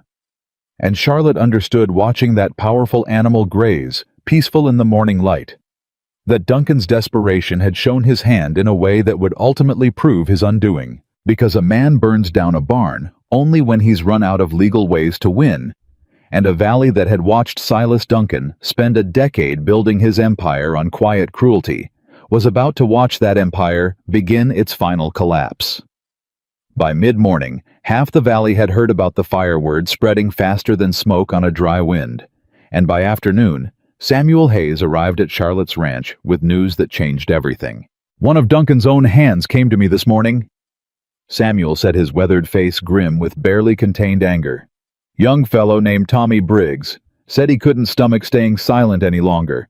Said he was there 3 nights back when Duncan ordered 2 of his men to douse your barn in coal oil. Said Duncan told them plain that if the bull burned along with it all, the better." Charlotte felt the ground tilt beneath her feet, fury and vindication tangling together in her chest. "Will he testify to that in front of a judge if it comes to it?" "Says he will." Samuel confirmed. "Says he's got a conscience that won't let him keep serving a man capable of that kind of cruelty, especially not against a woman and animals that never did him harm." "That's not all," Samuel continued, and something in his voice made Charlotte's stomach clench with fresh dread. "Tommy said something else, Mrs. Doyle, something about your husband." Charlotte went very still. "What did he say?" "Said he overheard Duncan talking to his foreman months back, not long after Daniel's accident. Said Duncan mentioned something about a rider he'd paid to spook a horse along Miller's Crossing, make it look natural. Tommy didn't think much of it at the time, figured it was just talk. But given everything since the fire, he started wondering if it was talk at all." Charlotte felt Jesse's hand find hers, steady and grounding, as the full weight of 11 months of grief reshaped itself once again into something sharper, more terrible, more real. "He killed Daniel," she whispered. "He killed my husband to get this land, and when that didn't work fast enough, he spent a year trying to starve me off it instead. We don't have proof yet," Jesse said carefully, though his voice carried its own barely controlled fury. "Not proof enough for a judge. But we've got a hand willing to testify to arson, and if Duncan's foolish enough to have spoken careless about worse crimes in front of witnesses, we may find proof of that too given time." Charlotte looked out toward the pasture where Shadow grazed toward the ruined barn, still smoking faintly in the distance, and felt 11 months of grief and fear and careful restraint finally burn away into something clean and absolute. "Then we find that proof," she said. "However long it takes, whatever it costs." Silas Duncan is not going to spend the rest of his days walking free after everything he's taken from this valley. Samuel nodded slowly, understanding the resolve in her voice for exactly what it was. I'll send word to the county sheriff myself. Get Tommy's statement recorded official before Duncan gets wind of it and finds a way to silence him too. He left within the hour, riding hard toward town, and Charlotte stood in the aftermath of everything the day had revealed, feeling Jesse's presence steady beside her, feeling the weight of a truth she'd both feared and needed to know, finally settling into her bones. I need you to know something, she said quietly, not looking away from the pasture. Whatever happens next, however this ends, I am grateful you were the one who stopped that day. I don't know if I could have survived any of this alone. Jesse's arm came around her shoulders, gentle and sure. You'd have found a way. You're the strongest person I've ever known, Charlotte Doyle. But I'm mighty glad I don't have to find out just how strong you'd have needed to be doing it without me standing beside you. Together they watched the sun climb higher over Red Willow Valley, over a ranch that had survived fire and cruelty, and 11 months of grief over an animal that had grown from a dying runt into a symbol powerful enough to threaten the very foundation of Silas Duncan's carefully built empire.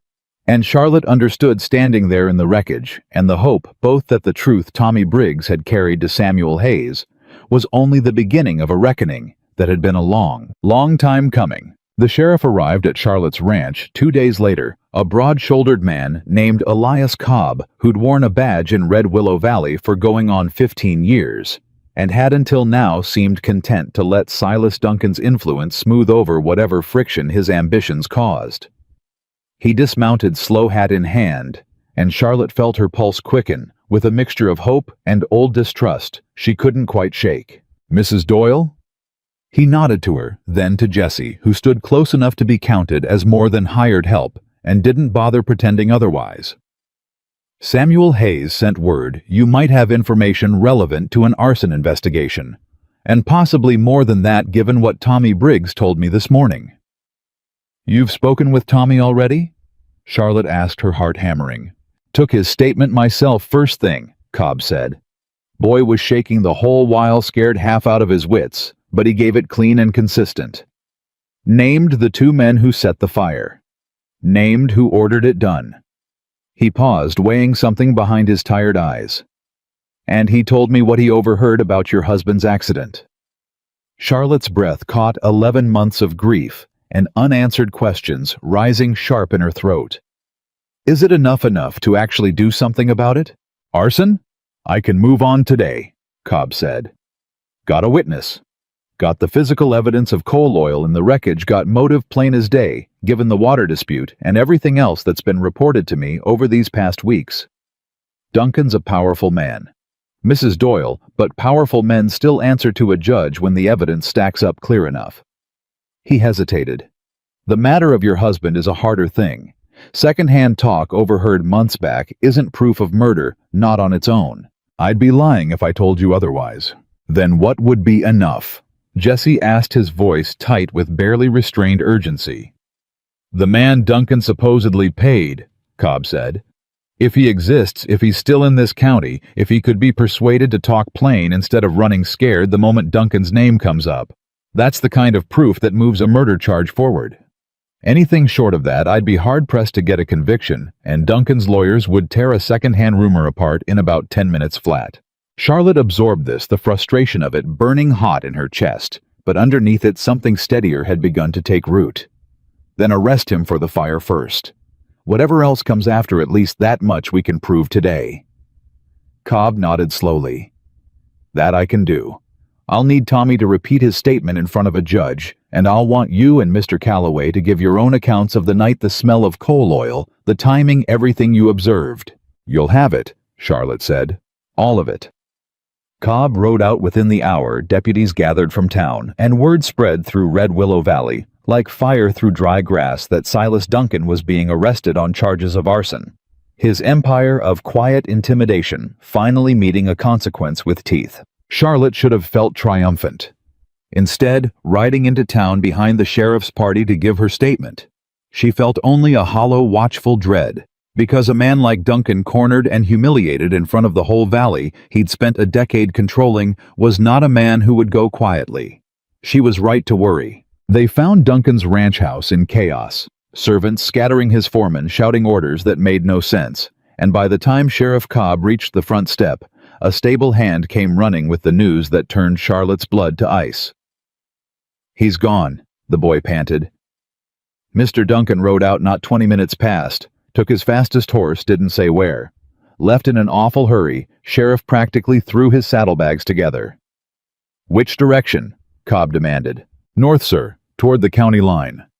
Cobb's jaw tightened. "He's running.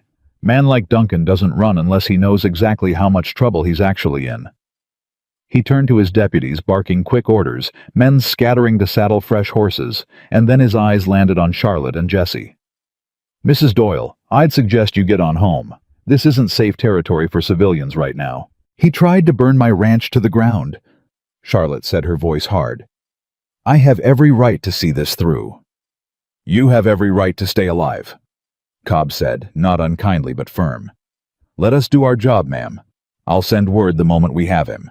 Charlotte and Jessie rode home in tense silence, the specter of Duncan loose somewhere in the county, pressing heavy over every mile, and it wasn't until they'd reached the cabin, until Charlotte had checked on Shadow grazing peaceful and unaware in the pasture, that the tight coil of fear in her chest loosened even slightly. "He could come here," she said, watching the tree line with new wariness. "If he's desperate enough, if he's got nothing left to lose." "Then we don't let our guard down," Jessie said, already checking the rifle mounted above the door, making certain it was loaded and ready. "Not until Cobb sends word he's caught." Night fell heavy and watchful over the ranch, both of them taking turns keeping vigil, and Charlotte found herself somewhere past midnight, sitting close beside Jessie near the banked fire, neither of them willing to voice aloud how frightened they both were. "I keep thinking about Daniel," she said quietly, "about how close we might be to finally knowing the truth of what happened to him, and how terrified I am that Duncan might vanish before we ever get the chance to prove it." "We'll get the truth," Jessie said, his hand finding hers in the dark. "One way or another, Charlotte. Men like Duncan think running solves everything, but running only works until it doesn't. Sooner or later, the past catches up to a man who's spent his whole life outrunning consequences." She wanted desperately to believe him. Dawn came without word from Sheriff Cobb, and the tension of not knowing gnawed at Charlotte through every task of the morning, feeding stock, checking fences, forcing herself through the motions of ordinary life while her mind raced through worst possibilities. It was nearly noon when Samuel Hayes's wagon came rattling up the lane at a pace far faster than his usual careful gait, and Charlotte's stomach dropped at the grim set of his weathered face, even before he'd fully reined in. "They caught him," Samuel said without preamble. "Caught him trying to cross into the next county, holed up in an old line shack, half his belongings still in his saddlebags. Wasn't much fight left in him by the time Cobb's men surrounded the place." Relief flooded through Charlotte, so total it nearly buckled her knees. "Thank God." "There's more?" Samuel continued, and something in his voice made the relief curdle back into wariness. "Desperate men say desperate things, Mrs. Doyle. Seems once Duncan realized he was well and truly caught, he started talking, trying to bargain his way to a lighter sentence by naming names, laying blame wherever he could shift it." Charlotte's heart began to pound. "What did he say?" "He confirmed it," Samuel said quietly. "Confirmed he paid a man to spook your husband's horse along Miller's Crossing. Said it wasn't meant to kill him, just to delay him long enough that the papers wouldn't get filed before Duncan found a way to intervene through the courts instead. Said Daniel's death was an accident, even by his own account, the horse throwing him harder than expected, hitting his head on the rocks.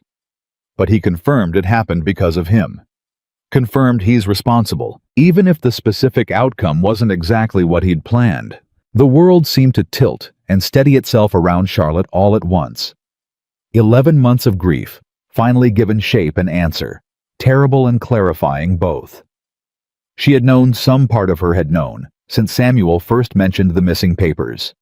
But hearing it confirmed, hearing that Daniel's death traced directly back to Silas, Duncan's greed broke something open in her chest that she'd been holding rigid for nearly a year. She didn't cry, not right away. She simply stood very still, absorbing the truth. Feeling Jesse's steady presence beside her, his hand finding the small of her back, grounding her against a grief that had finally found its true shape. "He killed him," she said, her voice flat with shock. "He killed Daniel to buy himself time to steal water rights, and he let this whole valley believe it was just bad luck, just an accident, while he stood at that mercantile counter telling everyone I'd be selling my land by first frost." "Yes," Samuel said gently. "And now the whole county's going to know it too. Cobb's already sending word to the district judge. With Duncan's own confession on top of the arson charges, on top of everything Tommy Briggs and half this valley are willing to testify to, there won't be a jury in this state that lets him walk free." Charlotte felt tears finally break through. Not from grief alone, but from something more complicated. Relief and rage, and a strange, exhausted vindication, all tangled together, and Jesse pulled her against him without a word, letting her weep against his chest, while 11 months of unanswered questions finally found their resolution. "He's going to pay for what he did," she said, her voice muffled against Jesse's shirt. "Truly pay. Not just lose some money, not just be embarrassed in front of the town hall. Actually answer for taking Daniel from me. He is," Jesse said, his voice rough with his own barely contained emotion, having watched her carry this grief for weeks now, understanding better than most what it cost a person to finally see justice arrive after believing it might never come. Whatever else happens, Charlotte, that much is certain now. The trial, when it came 3 weeks later, drew nearly every rancher in Red Willow Valley into the county seat. The courthouse packed tight with people who'd spent a decade quietly resenting Silas Duncan's grip on their livelihoods, and finally saw a chance to watch that grip broken for good. Charlotte sat near the front, Jesse beside her, close enough that their shoulders touched, and across the aisle, Duncan sat pale and diminished, none of his usual polish, surviving 3 weeks in a county cell, his lawyer whispering urgent strategies that seemed to offer little comfort given the mounting weight of testimony arrayed against him. Tommy Briggs testified first, his young voice shaking, but steady, recounting the night of the fire, in careful, damning detail. Then came 2 more of Duncan's former handsmen, who'd apparently found their consciences, once word spread, that their employer had finally been caught corroborating the pattern of intimidation stretching back years, the water diversions, the early called notes, the deliberate campaign to strip small ranchers of everything they owned. Then came the moment Charlotte had been dreading and hoping for in equal measure. The prosecutor called forward a man named Otis Redding, thin and nervous, who confirmed under oath that Silas Duncan had paid him $50 to spook a rider's horse along Miller's Crossing 11 months prior, intending only to delay the man, not knowing the fall would prove fatal. "Did the defendant know the man he asked you to target?" the prosecutor asked. "Yes, sir," Otis said, not meeting Duncan's eyes. "Told me plain it was Daniel Doyle, said he was carrying papers that needed delaying before they reached the courthouse. Told me to make it look like an accident, natural as could be." Charlotte gripped Jesse's hand so hard, her knuckles went white, listening to a stranger describe in flat, unemotional terms the final moments of her husband's life, reduced to a transaction, $50, and a delayed filing that had cost Daniel everything. Duncan's lawyer tried valiantly to argue for a lesser charge, negligent endangerment, rather than murder, insisting his client had never intended fatal harm. But the judge, a stern man named Harlan Voss, who had clearly grown tired of hearing Duncan's name attached to grievance after grievance over the years, was unmoved. A man who orders violence against another, regardless of intended severity, bears responsibility for the outcome that violence produces.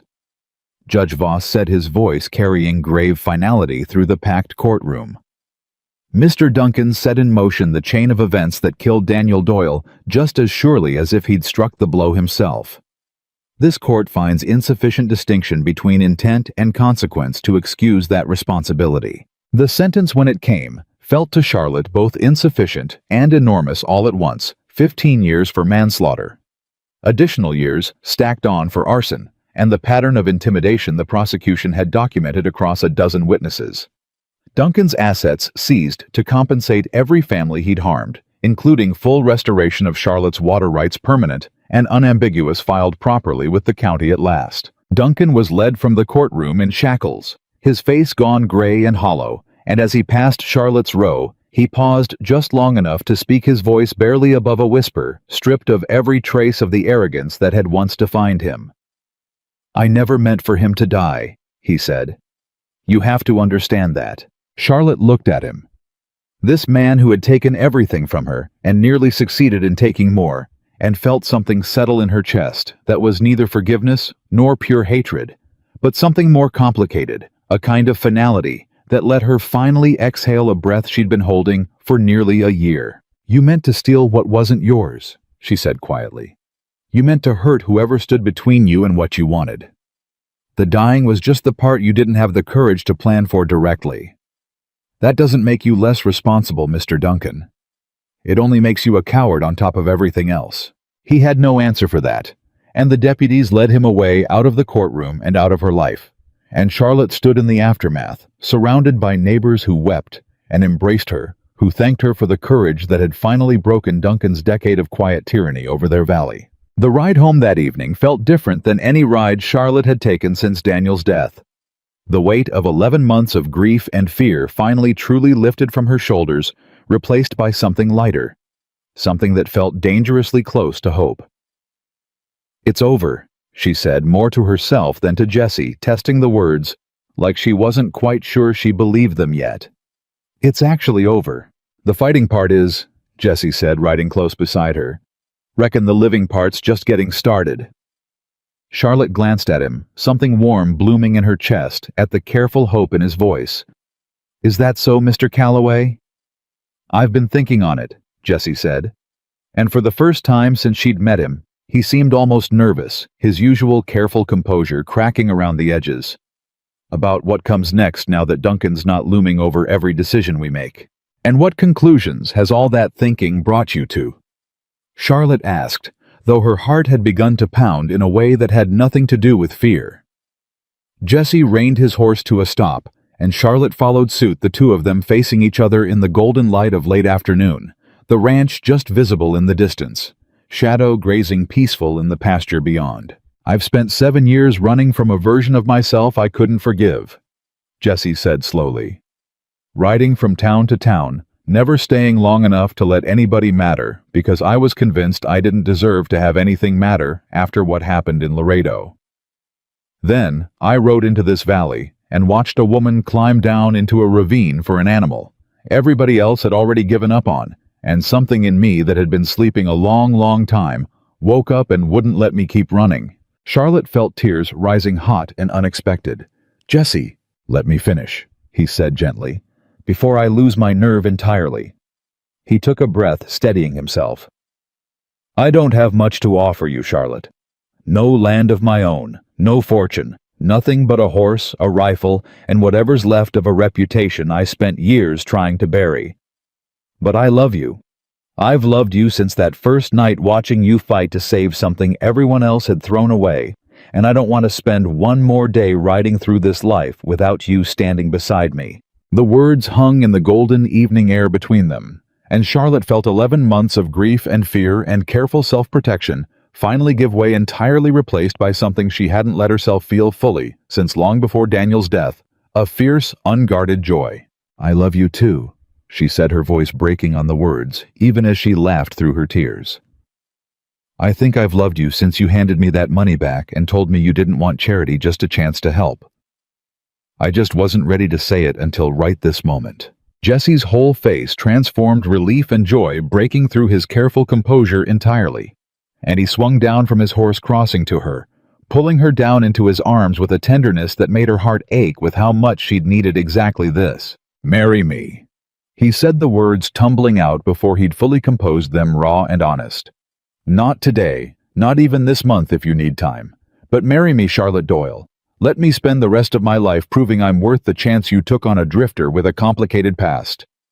Charlotte laughed again, joy and tears mingling freely now, and pulled him down into a kiss that answered him more completely than words could have managed. "Yes," she said against his lips. "Yes, Jesse Calloway. 1,000 times yes." They rode home together as the sun set fully behind the western hills, and when they reached the ranch, when Shadow lifted his great dark head to watch them approach, Charlotte felt the full weight of everything the past months had cost her, and given her both settle into something she could finally truly call peace. But peace, she would learn in the weeks that followed, still required tending, still required the same careful work that had saved Shadow's life in the first place, and the Valley's healing from a decade of Duncan's quiet tyranny would not happen overnight, simply because justice had finally arrived in a courtroom. Word of Duncan's conviction spread far beyond Red Willow Valley, carried by traders and travelers, until it reached, eventually, the ears of Henry Whitmore, still lingering in the region, settling other cattle business, who returned to Charlotte's ranch with an expression that suggested he'd heard the whole remarkable story. "Mrs. Doyle," he said, dismounting near the fence where Shadow grazed, "I understand congratulations are in order both for justice served and, if the gossip in town is accurate, for an upcoming wedding as well." Charlotte felt herself flush, still unused to the valley's open warmth after so many months of suspicion and pity. "News travels faster than I can keep up with these days, Mr. Whitmore. Good news deserves to travel fast in my estimation," Henry said, smiling. "I confess, I've come partly to offer my congratulations, and partly because I haven't stopped thinking about that bull since I rode away from here." He glanced toward Shadow, still visibly struck by the animal despite having seen him before. "I understand you haven't given me an answer on my offer." Charlotte looked at Jessie, some silent communication passing between them, then back at Henry. "I've thought on it a great deal, Mr. Whitmore, and I've decided I won't be selling Shadow. Not for any sum." Henry's eyebrows rose, though he didn't seem entirely surprised. "May I ask why that's a considerable amount of security to turn away even with your debts cleared through the settlement?" "Because he's not just an animal to me," Charlotte said, watching Shadow graze, feeling the same fierce protectiveness she'd felt carrying him home that first desperate night. "He's proof of something I need this valley to remember long after Duncan's name has faded from memory. That the things the world decides are worthless are sometimes exactly the things worth fighting hardest for. I can't sell that lesson away no matter what it's worth in dollars." Henry studied her for a long moment, something like respect settling into his weathered features. "Then might I propose an alternative arrangement? Not purchase, but partnership. I'd like to help you establish a proper breeding operation here. Mrs. Doyle built around Shadow's bloodline. I'll provide capital connections to buyers across 4 states, expertise in scaling an operation like this properly. You retain full ownership of the animal and the land. We split the profits from calves sold beyond what you need for your own herd and for continuing to help neighboring ranchers rebuild." Charlotte felt something like disbelief war with cautious hope. "You'd invest in that, in us?" "Mrs. Doyle, in 20 years of evaluating cattle across this country, I have never once seen conformation temperament and constitution combined the way they are in that bull," Henry said. "And in that same 20 years, I have rarely met a rancher with the character to turn down life-changing money because she understood the principle mattered more than the payout. I'd be a fool not to want my name attached to whatever you build from here." Jessie, standing quiet beside Charlotte through this exchange, finally spoke. "What would you need from us to make an arrangement like that work?" "Honest partnership," Henry said simply. "Fair terms, properly documented, nothing like the predatory arrangements your Mr. Duncan apparently favored. I imagine, given everything I've heard about the pair of you, that shouldn't prove terribly difficult to arrange." They shook on it that afternoon, terms to be formalized properly within the week, and Charlotte felt something settle fully into place inside her chest, watching Henry Whitmore ride off toward town, watching Jessie's face carry an expression of quiet, disbelieving joy. "A breeding operation," she said, testing the shape of the words. "Built around Shadow. Charlotte Doyle Cattle Company maybe, or something grander sounding." "Calloway," Jessie said, catching her hand, pulling her close. "Once we're married, it'll be Charlotte Calloway if that suits you." "It suits me fine," Charlotte said, smiling against his shoulder, feeling the future stretch out ahead of them wide and bright, in a way she hadn't dared imagine in 11 long, grief-heavy months. But even as joy took root, the valley's recovery from Duncan's decade of quiet tyranny required more than one man's conviction to fully heal, and Charlotte found herself in the weeks that followed, drawn increasingly into the work of helping the community rebuild what Duncan's greed had eroded. Mary and Walter Henderson's herd, strengthened now by 3 generations of calves carrying Shadow's bloodline, had grown robust enough that they no longer needed Charlotte's pasture, and they left with tearful gratitude and a promise to send their own share of calves back to help the next family in need. 2 more ranching families followed similar paths in the following months, arriving desperate and departing stronger. The network of mutual aid Charlotte had built, spreading organically through the valley, in a way that Duncan's old system of debt and control never could have produced. Not every difficulty resolved so cleanly, however. A late-season storm threatened the herd in early autumn, and Charlotte and Jesse spent 2 brutal days and nights fighting to keep cattle from scattering into dangerous ravines during the worst of the wind and rain, working alongside neighbors who arrived unprompted to help, a demonstration of community solidarity that would have been unthinkable a year prior, when suspicion and gossip had been the valley's primary currency where Charlotte was concerned. "Never seen a storm response like that," Samuel Hayes remarked afterward, surveying the herd safely gathered despite the fierce weather. "Whole valley showing up unbidden to help one rancher weather a storm. That's not something Duncan's reign ever produced, not once in 10 years. That's not my doing alone," Charlotte said, exhausted but glowing with something like pride. "That's what happens when people stop being afraid of each other, Samuel. When trust gets a chance to grow instead of getting strangled before it can take root." The wedding, when it finally came in late autumn, was a modest affair by any standard measure, held in the small church at the center of town. But the pews overflowed with nearly every family in Red Willow Valley. Faces that had once regarded Charlotte with pity or suspicion, now shining with genuine warmth as she walked down the aisle toward Jesse, who stood waiting with an expression of such unguarded joy that Charlotte felt her own eyes fill with happy tears before she'd even reached him. Samuel Hayes gave her away, standing in for the father she'd lost years before. His weathered face creased with pride, and Mary Henderson served as her only attendant, weeping openly through the entire ceremony, in a way that made Charlotte laugh, even as her own tears fell freely. "Do you, Jesse Calloway, take this woman?" "I do," Jesse said, not waiting for the pastor to finish, his voice rough with emotion, and the congregation's laughter mixed warmly with their tears.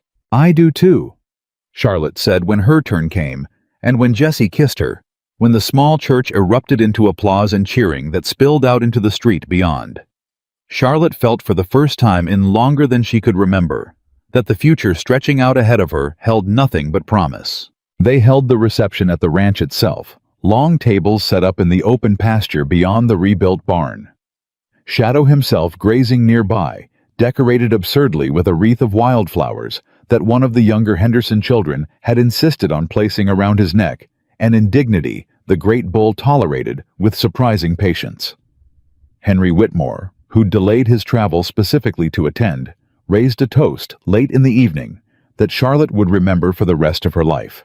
"To Charlotte and Jesse Calloway," he said, raising his glass high enough for the whole gathered crowd to see, "who taught this valley, and taught me besides, that the things the world too quickly declares worthless are so very often the things that end up mattering most.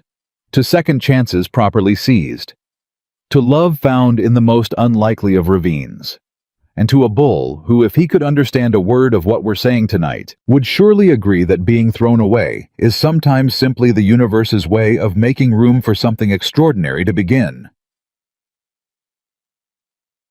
The crowd cheered, glasses raised, and Charlotte, standing in her husband's arms beneath a sky just beginning to fill with early stars, felt the last hollow ache of grief finally fully transform into something that honored Daniel's memory, rather than betraying it, a life rebuilt, not despite loss, but somehow impossibly, because of the courage that loss had forced her to find. She caught Jesse watching her, something soft and wondering in his expression, and she reached up to touch his face, grateful beyond words for the strange winding path that had brought a drifter with a complicated past and a haunted conscience riding into her life at the exact moment she'd needed him most. "Happy?" he asked quietly, beneath the noise of celebration around them. "More than I ever imagined possible," Charlotte said. "After everything we lost to get here." "Duncan's locked away for 15 years, Jesse said. "The valley's healing. Our herd's growing stronger every season, and half the ranchers in this county owe their survival to Shadow's bloodline, and your stubborn refusal to let anything be counted out too soon." He pulled her closer, resting his forehead against hers. "I'd say we built something worth the fighting, Mrs. Calloway." "We did," Charlotte agreed, and as the celebration continued around them, as Shadow grazed peaceful nearby beneath his ridiculous wildflower wreath, as neighbors who'd once whispered cruelty behind gloved hands now danced and laughed freely across land that had nearly been stolen from her, twice over. Charlotte understood that whatever challenges still lay ahead, she would face them the same way she'd faced everything since the day she'd climbed down into that ravine, with courage that refused to bend, with love that had grown stronger for having been tested, and with the unshakable knowledge that some things once saved only grow more precious with every season that follows. Winter arrived gentler that first year than any Charlotte could remember, though she suspected the season itself hadn't changed, so much as her own eyes had the world looking softer, now that fear no longer colored everything she saw. She and Jesse spent those early months of marriage learning the particular rhythms of a life built together rather than survived alone. And if either of them expected the adjustment to come easy, both quickly discovered that love, however hard-won, still required its own kind of daily tending. "You're doing it again," Charlotte said one gray February morning, watching Jesse check the perimeter fence for the third time that week, despite no sign of trouble in months. "Riding the boundary like you're expecting Duncan to come riding up out of the ground himself." Jesse's jaw tightened, and he didn't turn from his work right away. "Old habits," he said finally.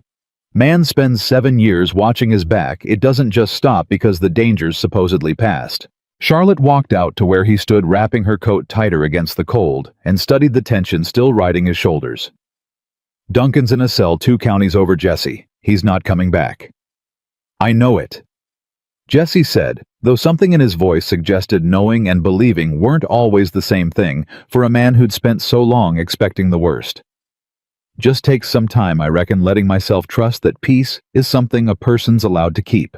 She understood that particular ache better than most, having spent 11 months believing herself unworthy of anything but grief and struggle, and rather than push him further, she simply took his hand, cold despite his gloves, and held it until some of the tension eased from his grip.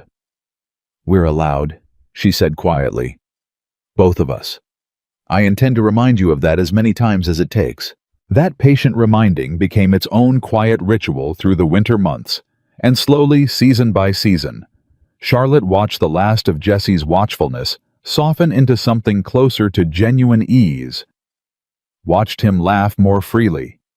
Watched him stop flinching at unexpected sounds, the way he had those first weeks after Duncan's conviction.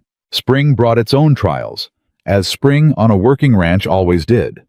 But this year, the trials came without cruelty behind them, only the ordinary demanding work of calving season, stretched across weeks of long nights and exhausted mornings.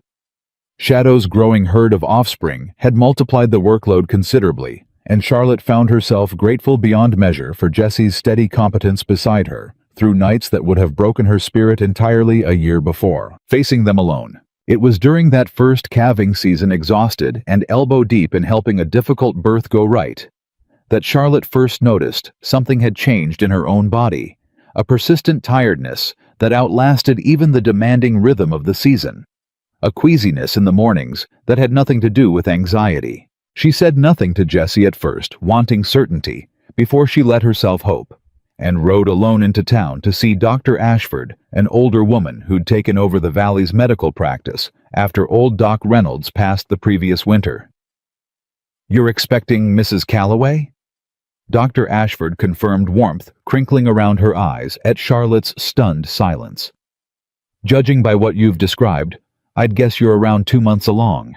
Charlotte rode home in a daze that had nothing to do with exhaustion, her mind spinning through possibilities she hadn't allowed herself to consider, having assumed after Daniel's death, and the barren years that had followed even in their marriage, that motherhood might simply not be a path life intended for her. She found Jesse near the barn mending tack with the same careful attention he brought to everything, and she stood watching him a long moment before he noticed her, something in her expression finally catching his attention. "Charlotte." He set down the leather in his hands immediately, concern sharpening his voice. "What's wrong? You look pale as milk." "Nothing's wrong," she said, and found herself suddenly unexpectedly close to tears. "Jesse, I'm expecting. We're going to have a child." The leather strap fell entirely forgotten from his hands. For one long suspended moment, Jesse simply stared at her, and Charlotte watched a dozen emotions cross his face in rapid succession: shock and joy, and something that looked almost like fear, before settling finally into an expression of such overwhelming tenderness that it stole her breath entirely. "A child," he repeated, his voice rough. "Ours. Ours." Charlotte confirmed, laughing through sudden tears as he crossed the distance between them and lifted her clean off her feet, spinning her once before catching himself suddenly cautious, setting her down as though she might shatter. "I'm not made of glass, Jesse Calloway," she said, still laughing. "No," he agreed, his hands framing her face with a gentleness that undid her entirely. "But you're carrying something precious enough that I intend to be careful with it regardless." He pressed his forehead to hers, his voice dropping to something barely above a whisper. "A family, Charlotte. I never let myself believe I'd get to have this again." Again. Charlotte pulled back slightly, searching his face, understanding there was a story behind that word she hadn't yet heard. Jesse's expression grew distant, old grief surfacing behind his eyes. "Had a sister once," he said quietly. "Back before the war took our ranch in the Nations. Younger than me by 6 years. She and my mother both died of fever the same terrible winter, and my father followed not 2 years after, worked himself into an early grave trying to hold on to land that was already lost. I told myself after that family was something the world kept taking from me, so better not to want it too badly in the first place." He looked at her, something fierce and grateful breaking through the old sorrow. "Guess I was wrong about that, same as I was wrong about plenty else before I rode into this valley." Charlotte held him close, understanding now the full weight of loss he'd carried silent through all their months together, and felt her love for him deepen into something even more resilient. Forged not just from shared danger survived, but from shared grief, slowly, patiently healed. They told Samuel Hayes first, who wept openly and unashamed, declaring himself an honorary grandfather before the child had even drawn its first breath. And then the news spread through the valley, the way all good news traveled, in Red Willow Valley, now warm and welcomed, rather than whispered with suspicion, the way gossip about Charlotte had once traveled. The pregnancy progressed through summer without serious complication, though Charlotte found herself in her final months, relegated increasingly to lighter work. Despite her protests, Jesse and the growing circle of neighbors who'd become genuine friends handling the heavier demands of the ranch with a protectiveness that touched her, even as it occasionally frustrated her stubborn independence. "I am perfectly capable of checking the north fence line myself," she informed Jesse, one particularly hot August morning 7 months along, and considerably less patient with restriction than she'd been at the start. "I don't doubt your capability," Jesse said, diplomatic, in the way he'd learned was necessary when dealing with his wife's determination. "I doubt the wisdom of you doing it on foot in this heat while carrying our child is all. Let Walter's boy ride it this morning. He's grateful for the work, and you can supervise from the shade like the rancher in charge you are." Charlotte huffed, but the argument had merit enough that she conceded, settling onto the porch with a glass of cool water, while young Tommy Henderson, grown taller and steadier in the 2 years since his family's herd had first arrived, desperate at her gait, rode the fence line in her stead. It was from that porch, watching the ordinary rhythm of ranch life unfold around her, that Charlotte caught sight of a rider approaching from the main road, a stranger's silhouette that made old instinct tighten briefly in her chest, before she recognized the careful, measured gait as belonging not to trouble, but to someone entirely unexpected. "Jesse," she called, rising despite her considerable bulk, squinting against the sun. "Jesse, come look at this." He emerged from the barn, following her gaze, and Charlotte watched his whole posture change, some old recognition sharpening his attention. "That's not possible," he murmured. "Who is it?" Jesse didn't answer right away, already moving toward the approaching rider, with a stride that carried more urgency than caution, and Charlotte followed as quick as her condition allowed, her curiosity overriding whatever wariness the stranger's approach had initially stirred. The rider drew closer, and Charlotte watched recognition and disbelief war openly across Jesse's face as an older man came into clearer view, weathered and gray-bearded, but carrying himself with a bearing that spoke of old authority, dressed in clothes too fine for casual travel. "Captain Reeves," Jesse said, his voice unsteady, in a way Charlotte had rarely heard from him. "I'll be damned. Ranger Calloway." The older man dismounted slow, his eyes taking in Jesse with an expression that held equal parts relief and something like shame. "Took me the better part of a year to track you down. You're a hard man to find when you're of a mind not to be found." Charlotte watched Jesse's hands curl into fists at his sides, old tension returning that she'd hoped he'd finally shed. "If you've come to reopen old business about Laredo, Captain, I'll tell you plain. I've said everything I intend to say on that matter in front of a whole town hall besides." "That's precisely why I've come," Captain Reeves said. "Word reached me eventually about what happened here. About Duncan's arrest, about the testimony you gave defending your own honor in front of that town. Got me thinking about things I should have addressed a long time ago." He paused, something genuine and difficult crossing his weathered features. "I'm here to make something right, Calloway, if you'll allow me the chance to try." Jesse's jaw remained tight, wary. "Make what right exactly?" "Wilkes's report was falsified," Captain Reeves said bluntly. "I always suspected as much, but I didn't have the courage to challenge a superior officer's account without solid proof. And by the time whispers started circulating that maybe he'd shaded the truth in his favor, you'd already resigned and ridden off, and the matter got buried under other business, the way inconvenient truths so often do." He reached into his coat, withdrawing a folded document. 2 years back, a dying man named Foster, who'd served under Wilkes that same night, made a full confession to a chaplain before he passed, admitted. Wilkes ordered the shooting. Deliberate, admitted. Rutherford's surrender had been genuine and witnessed by half the men present. That confession's been sitting in Ranger headquarters gathering dust ever since because nobody thought to connect it back to a resignation from years before, until word of your testimony here reached the right ears. He held the document out, and Charlotte watched Jesse take it with hands that shook slightly, unfolding it, reading words that visibly transformed something long carried and heavy behind his eyes. "This clears me," Jesse said, disbelief coloring his voice. Fully, Captain Reeves confirmed. "Your commission's been formally reinstated in the official record retroactive, along with a letter of commendation for the moral courage you demonstrated that night. Courage that should have been recognized years ago instead of punished." He extended his hand. "I owe you an apology, Calloway, long overdue. The Rangers owe you one. I hope this document, however late, goes some way toward settling that debt." Jesse stared at the paper a long moment, and Charlotte watched 7 years of carried guilt and self-imposed exile finally visibly lift from his shoulders. Watched him straighten in a way she hadn't quite realized he'd never fully done since she'd met him.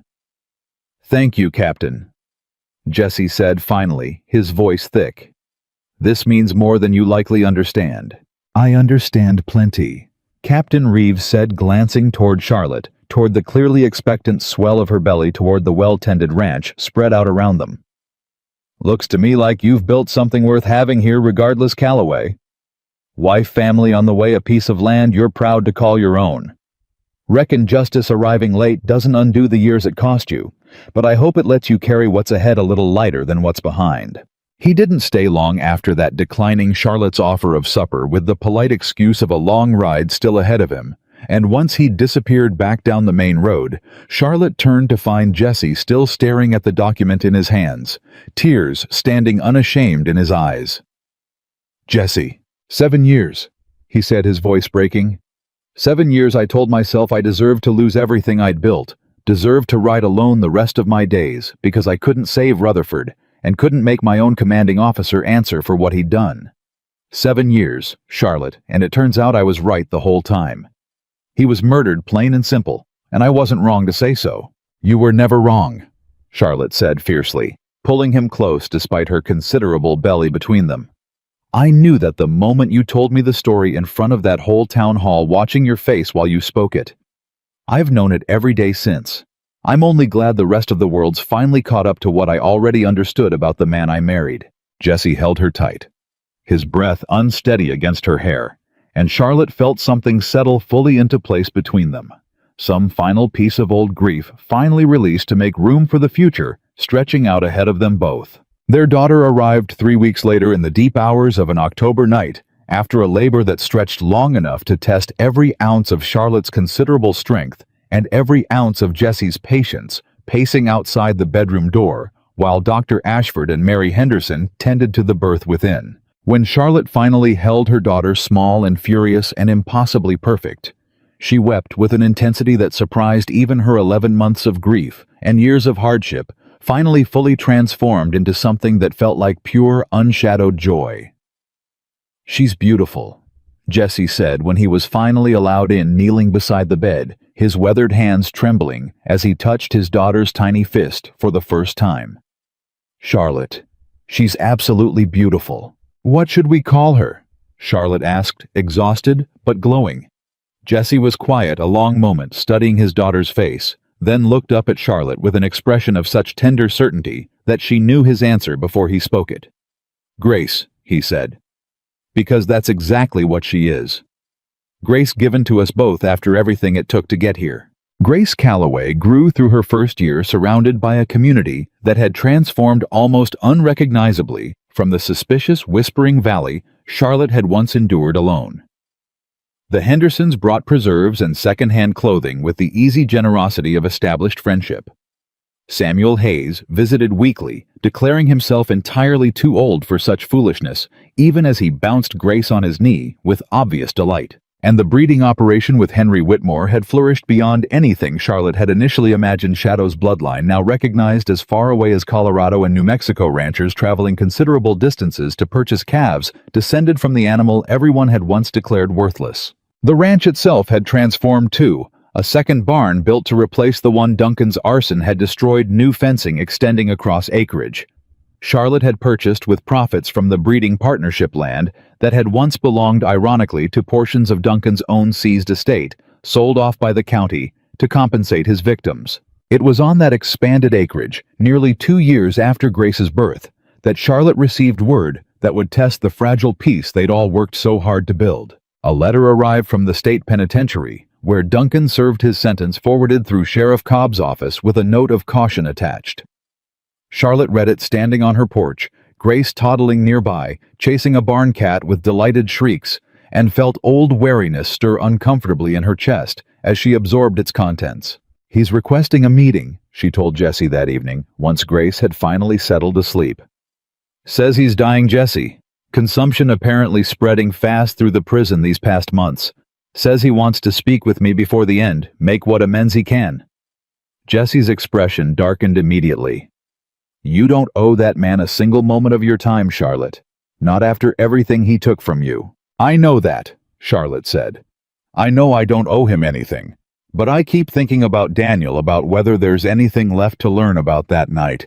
Any final truth Duncan might finally be willing to share, now that death's staring him in the face, and he's got nothing left to protect." Jesse studied her a long moment, understanding warring with protective instinct behind his eyes. "If you go, I go with you. I'm not letting you face that man alone, whatever state he's in." They traveled to the state penitentiary the following week, leaving Grace in Mary Henderson's careful keeping, and Charlotte found herself unprepared for the sight that greeted her in the visitation room. Silas Duncan reduced to a gaunt, hollow shell of the confident man who'd once dominated Red Willow Valley through sheer force of will and cruelty. "Mrs. Calloway." His voice had gone thin and rasping, coughing, interrupting nearly every sentence. "Thank you for coming. I wasn't certain you would." "I nearly didn't," Charlotte said, standing, rather than taking the offered chair, Jesse a solid presence at her shoulder. "What is it you want from me, Mr. Duncan?" Duncan's eyes, sunken now in a face that had lost most of its vigor, filled with something that might have been genuine remorse, or might simply have been the desperate performance of a dying man seeking absolution he hadn't earned. "I wanted to tell you the whole truth," he said, "before I'm not able to tell anyone anything at all. About Daniel.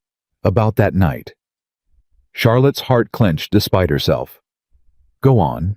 "Otis told the court everything he knew," Duncan said, "but there's a piece even he didn't have.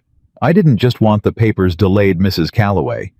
I'd known for months your husband had found proof of that water grant, known it before he even fully understood what he'd found himself.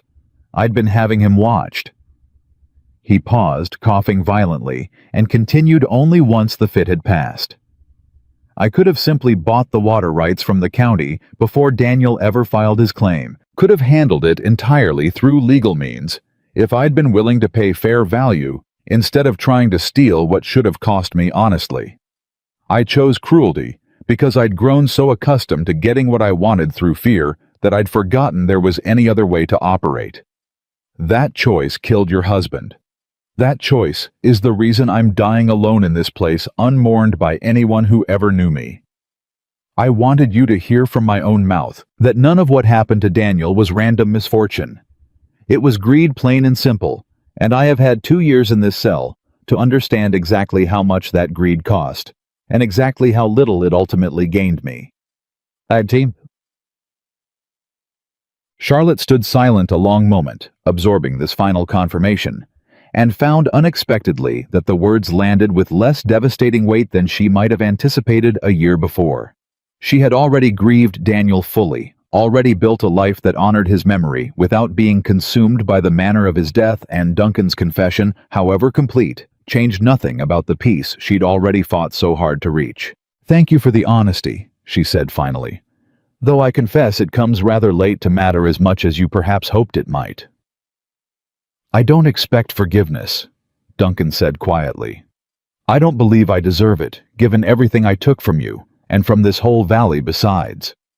I only hoped you might carry less uncertainty, at least knowing the full truth rather than only pieces of it." Charlotte considered him a long moment, this broken, dying man, who had once held such terrible power over her survival, and felt something settle finally into place inside her, some last vestige of old fear releasing its grip entirely. "I forgive you anyway," she said, and watched genuine shock cross Duncan's ravaged features. "Not because you deserve it, Mr. Duncan. Because I deserve to walk out of this room without carrying your cruelty as a weight in my own heart any longer. My husband is gone. Nothing you say or I forgive changes that fact. But I have built a life since his death that I am deeply proud of, a family I love beyond measure, a community that has healed considerably from the damage you inflicted on it. I won't let whatever is left of you continue taking anything more from me, including my peace." She turned to leave Jessie's hand, finding hers, steady and warm, and at the door she paused, looking back one final time. "I hope you find whatever peace is available to you in whatever time you have left," she said. "Not because you've earned it, because holding on to hatred for a dying man serves no purpose except poisoning whatever years I have left to enjoy with my own family. Goodbye, Mr. Duncan." They received word 3 months later that Silas Duncan had passed in the prison infirmary, and Charlotte felt only a quiet, complicated closure at the news. No triumph, no lingering satisfaction, simply the sense of a chapter fully and finally closed. Life continued its rich, demanding rhythm after that season's turning over the ranch, with the particular grace of a place that had weathered its worst storms and emerged stronger for the trial. Grace grew into a fierce, curious toddler who followed her father through the pastures with unshakable determination, and 2 years after her birth, Charlotte gave birth to a son they named Daniel, honoring the husband whose memory she'd carried through every hardship, whose loss had ultimately, impossibly led her toward the life she now treasured beyond measure. Shadow himself aged into a magnificent, dignified elder among the herd, his once jet coat softening at the muzzle with the first traces of gray, his bloodline now so thoroughly established across 4 states that ranchers spoke of shadow stock with the same reverence once reserved for legendary bloodlines passed down through generations of careful breeding. It was on a warm afternoon, nearly 8 years after Charlotte had first pulled a dying calf from a ravine, that she noticed Shadow moving slower through the pasture, his great head hanging lower than his usual proud carriage. and something in her chest tightened with old familiar fear. "He's getting old, Charlotte," Jessie said gently, finding her standing at the fence line watching Shadow graze with visible difficulty. "Bulls don't live forever no matter how remarkable they are." "I know that," Charlotte said, her voice thick. "I've known it was coming for a while now. Doesn't make it any easier to watch." Grace, now 7 years old and fiercely protective of the animal she'd grown up alongside, pressed close against Charlotte's side. "Is Shadow going to die, Mama?" Charlotte knelt down to meet her daughter's worried eyes, choosing honesty, even though it cost her something to voice it plainly. "Someday, sweetheart. Not today, but someday, yes. He's lived a long, wonderful life, longer than most bulls ever get to live, and he's given us so much. When his time comes, we're going to be sad, but we're also going to remember how lucky we were that your mama found him that day, instead of leaving him behind." Grace considered this with the particular gravity children sometimes brought to enormous questions. "Will it hurt him?" "We won't let it," Charlotte said firmly. "Whatever happens, we'll make sure he's comfortable and loved right up until the very end, same as we've loved him every single day since I carried him home." That promise proved harder to keep than Charlotte anticipated, though ultimately, when Shadow's final decline came on a mild afternoon the following spring, it came gently.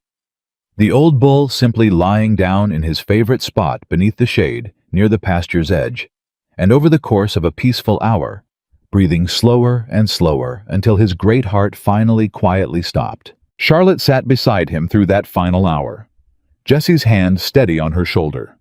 Grace and young Daniel both present, despite their tears, understanding even at their young ages that some moments demanded witnessing rather than shielding from. "They said you'd never make it." Charlotte whispered, her hand resting on Shadow's great dark head, the same gesture she'd made that very first desperate night 8 years before, warming milk over a fire while a stranger watched from her doorway. "Thomas Duncan called you worthless before you'd even had the chance to draw breath proper. Buck Elroy threw you into that ravine like you were nothing but spoiled meat, not worth the effort of a decent burial even." She smiled through tears that fell freely, now unashamed. "They were wrong," she said. "About you and about me both. You became the finest bull this whole territory's ever known, sired a bloodline that's carried strength and survival into herds across 4 states. You helped families rebuild when they had nothing left to hope for. You gave this valley proof that the things folks throw away too quick are so very often exactly the things worth fighting hardest to save." Grace knelt beside her mother, small hand resting alongside Charlotte's on Shadow's still form. "He was the best bull ever," she said, fierce and certain, in the way only a child's grief could manage. "He was," Charlotte agreed. "And he's going to be remembered that way for as long as this valley stands, sweetheart. Every calf carrying his blood, every rancher who rebuilt their herd because of the strength he passed down, every story told about the day I found him dying in a ditch and refused to let him go. That's how we make sure something never truly disappears even after it's gone. We remember. We tell the story.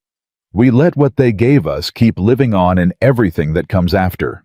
They buried Shadow that evening beneath the same cottonwood tree where Daniel had been laid to rest years before Charlotte's choice, deliberate and meaningful, 2 losses that had each in their own way taught her something essential about grief, transformed into purpose rather than simply endured. The valley gathered for a small remembrance the following week, ranchers from across the county arriving to pay respects to an animal whose legacy had touched nearly every herd within 100 miles. And Henry Whitmore, gray-haired now himself, but still sharp-eyed as ever, offered words that captured what so many had come to feel about the remarkable creature they'd gathered to honor. "I've spent 40 years evaluating cattle across this country," he said, standing before the small gathered crowd. "And I can say without hesitation that I never encountered another animal like Shadow, not before him and not since. But more than his conformation, more than his bloodline's remarkable strength, what I'll remember most is what he represented. A creature everyone else had already given up on. Saved by a woman the whole valley had likewise written off as finished before she'd even had the chance to prove otherwise. Together the two of them taught this entire community something worth remembering long after we're all gone ourselves. That worth isn't always visible at first glance. That the things easiest to discard are sometimes exactly the things capable of the most extraordinary transformation. If only somebody's willing to see past the ditch they've been thrown into and recognize what might still be saved. Charlotte stood listening, Jessie's arm around her shoulders. Grace and Daniel pressed close against her sides and felt the truth of those words settle into her bones with the particular weight of a lesson fully lived rather than merely learned. The years that followed brought their own ordinary joys and ordinary trials. The ranch continuing to flourish under Charlotte and Jessie's shared stewardship. Grace growing into a young woman with her mother's fierce independence and her father's steady conscience.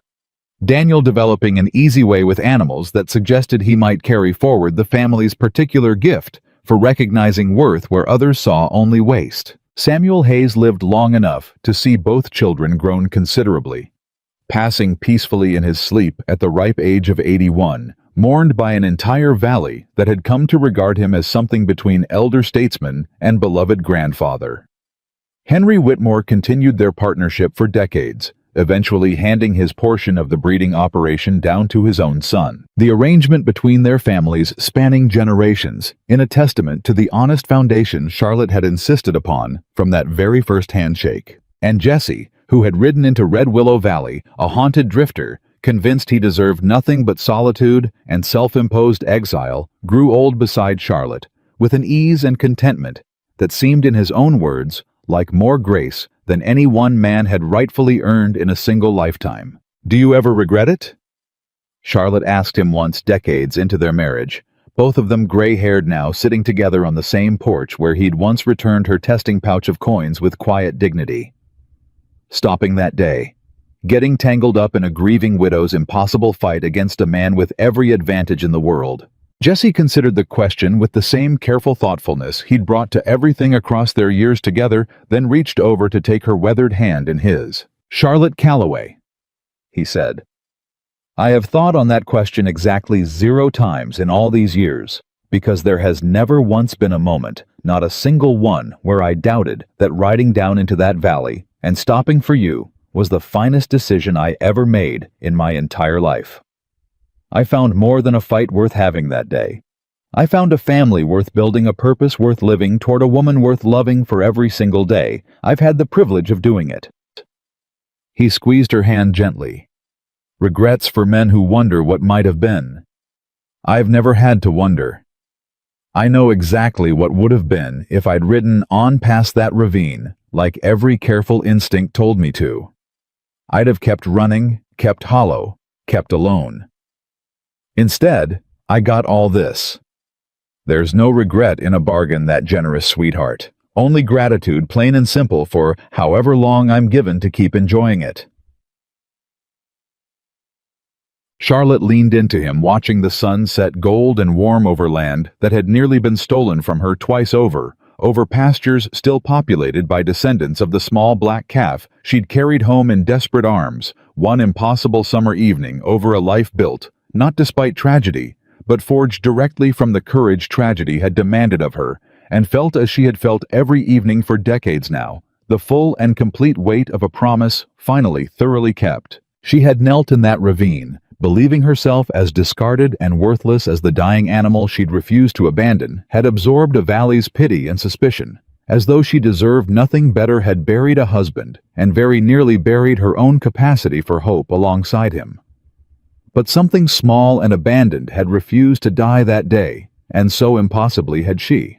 The calf everyone called worthless became the finest bull Texas had ever known, sired a legacy that outlasted every man who'd ever doubted him, and gave an entire valley proof that value isn't always visible at first glance, that the things easiest to throw away are so very often exactly the things capable of transforming everything they touch. And the widow, everyone believed finished, became the rancher whose courage rebuilt a community, whose love redeemed a haunted man's exile, whose legacy would be told and retold across Red Willow Valley for generations yet to come. A single unshakable truth carried forward through every story. Some things the world throws away are never truly worthless at all. They are simply waiting for someone brave enough to climb down into the ravine and prove it.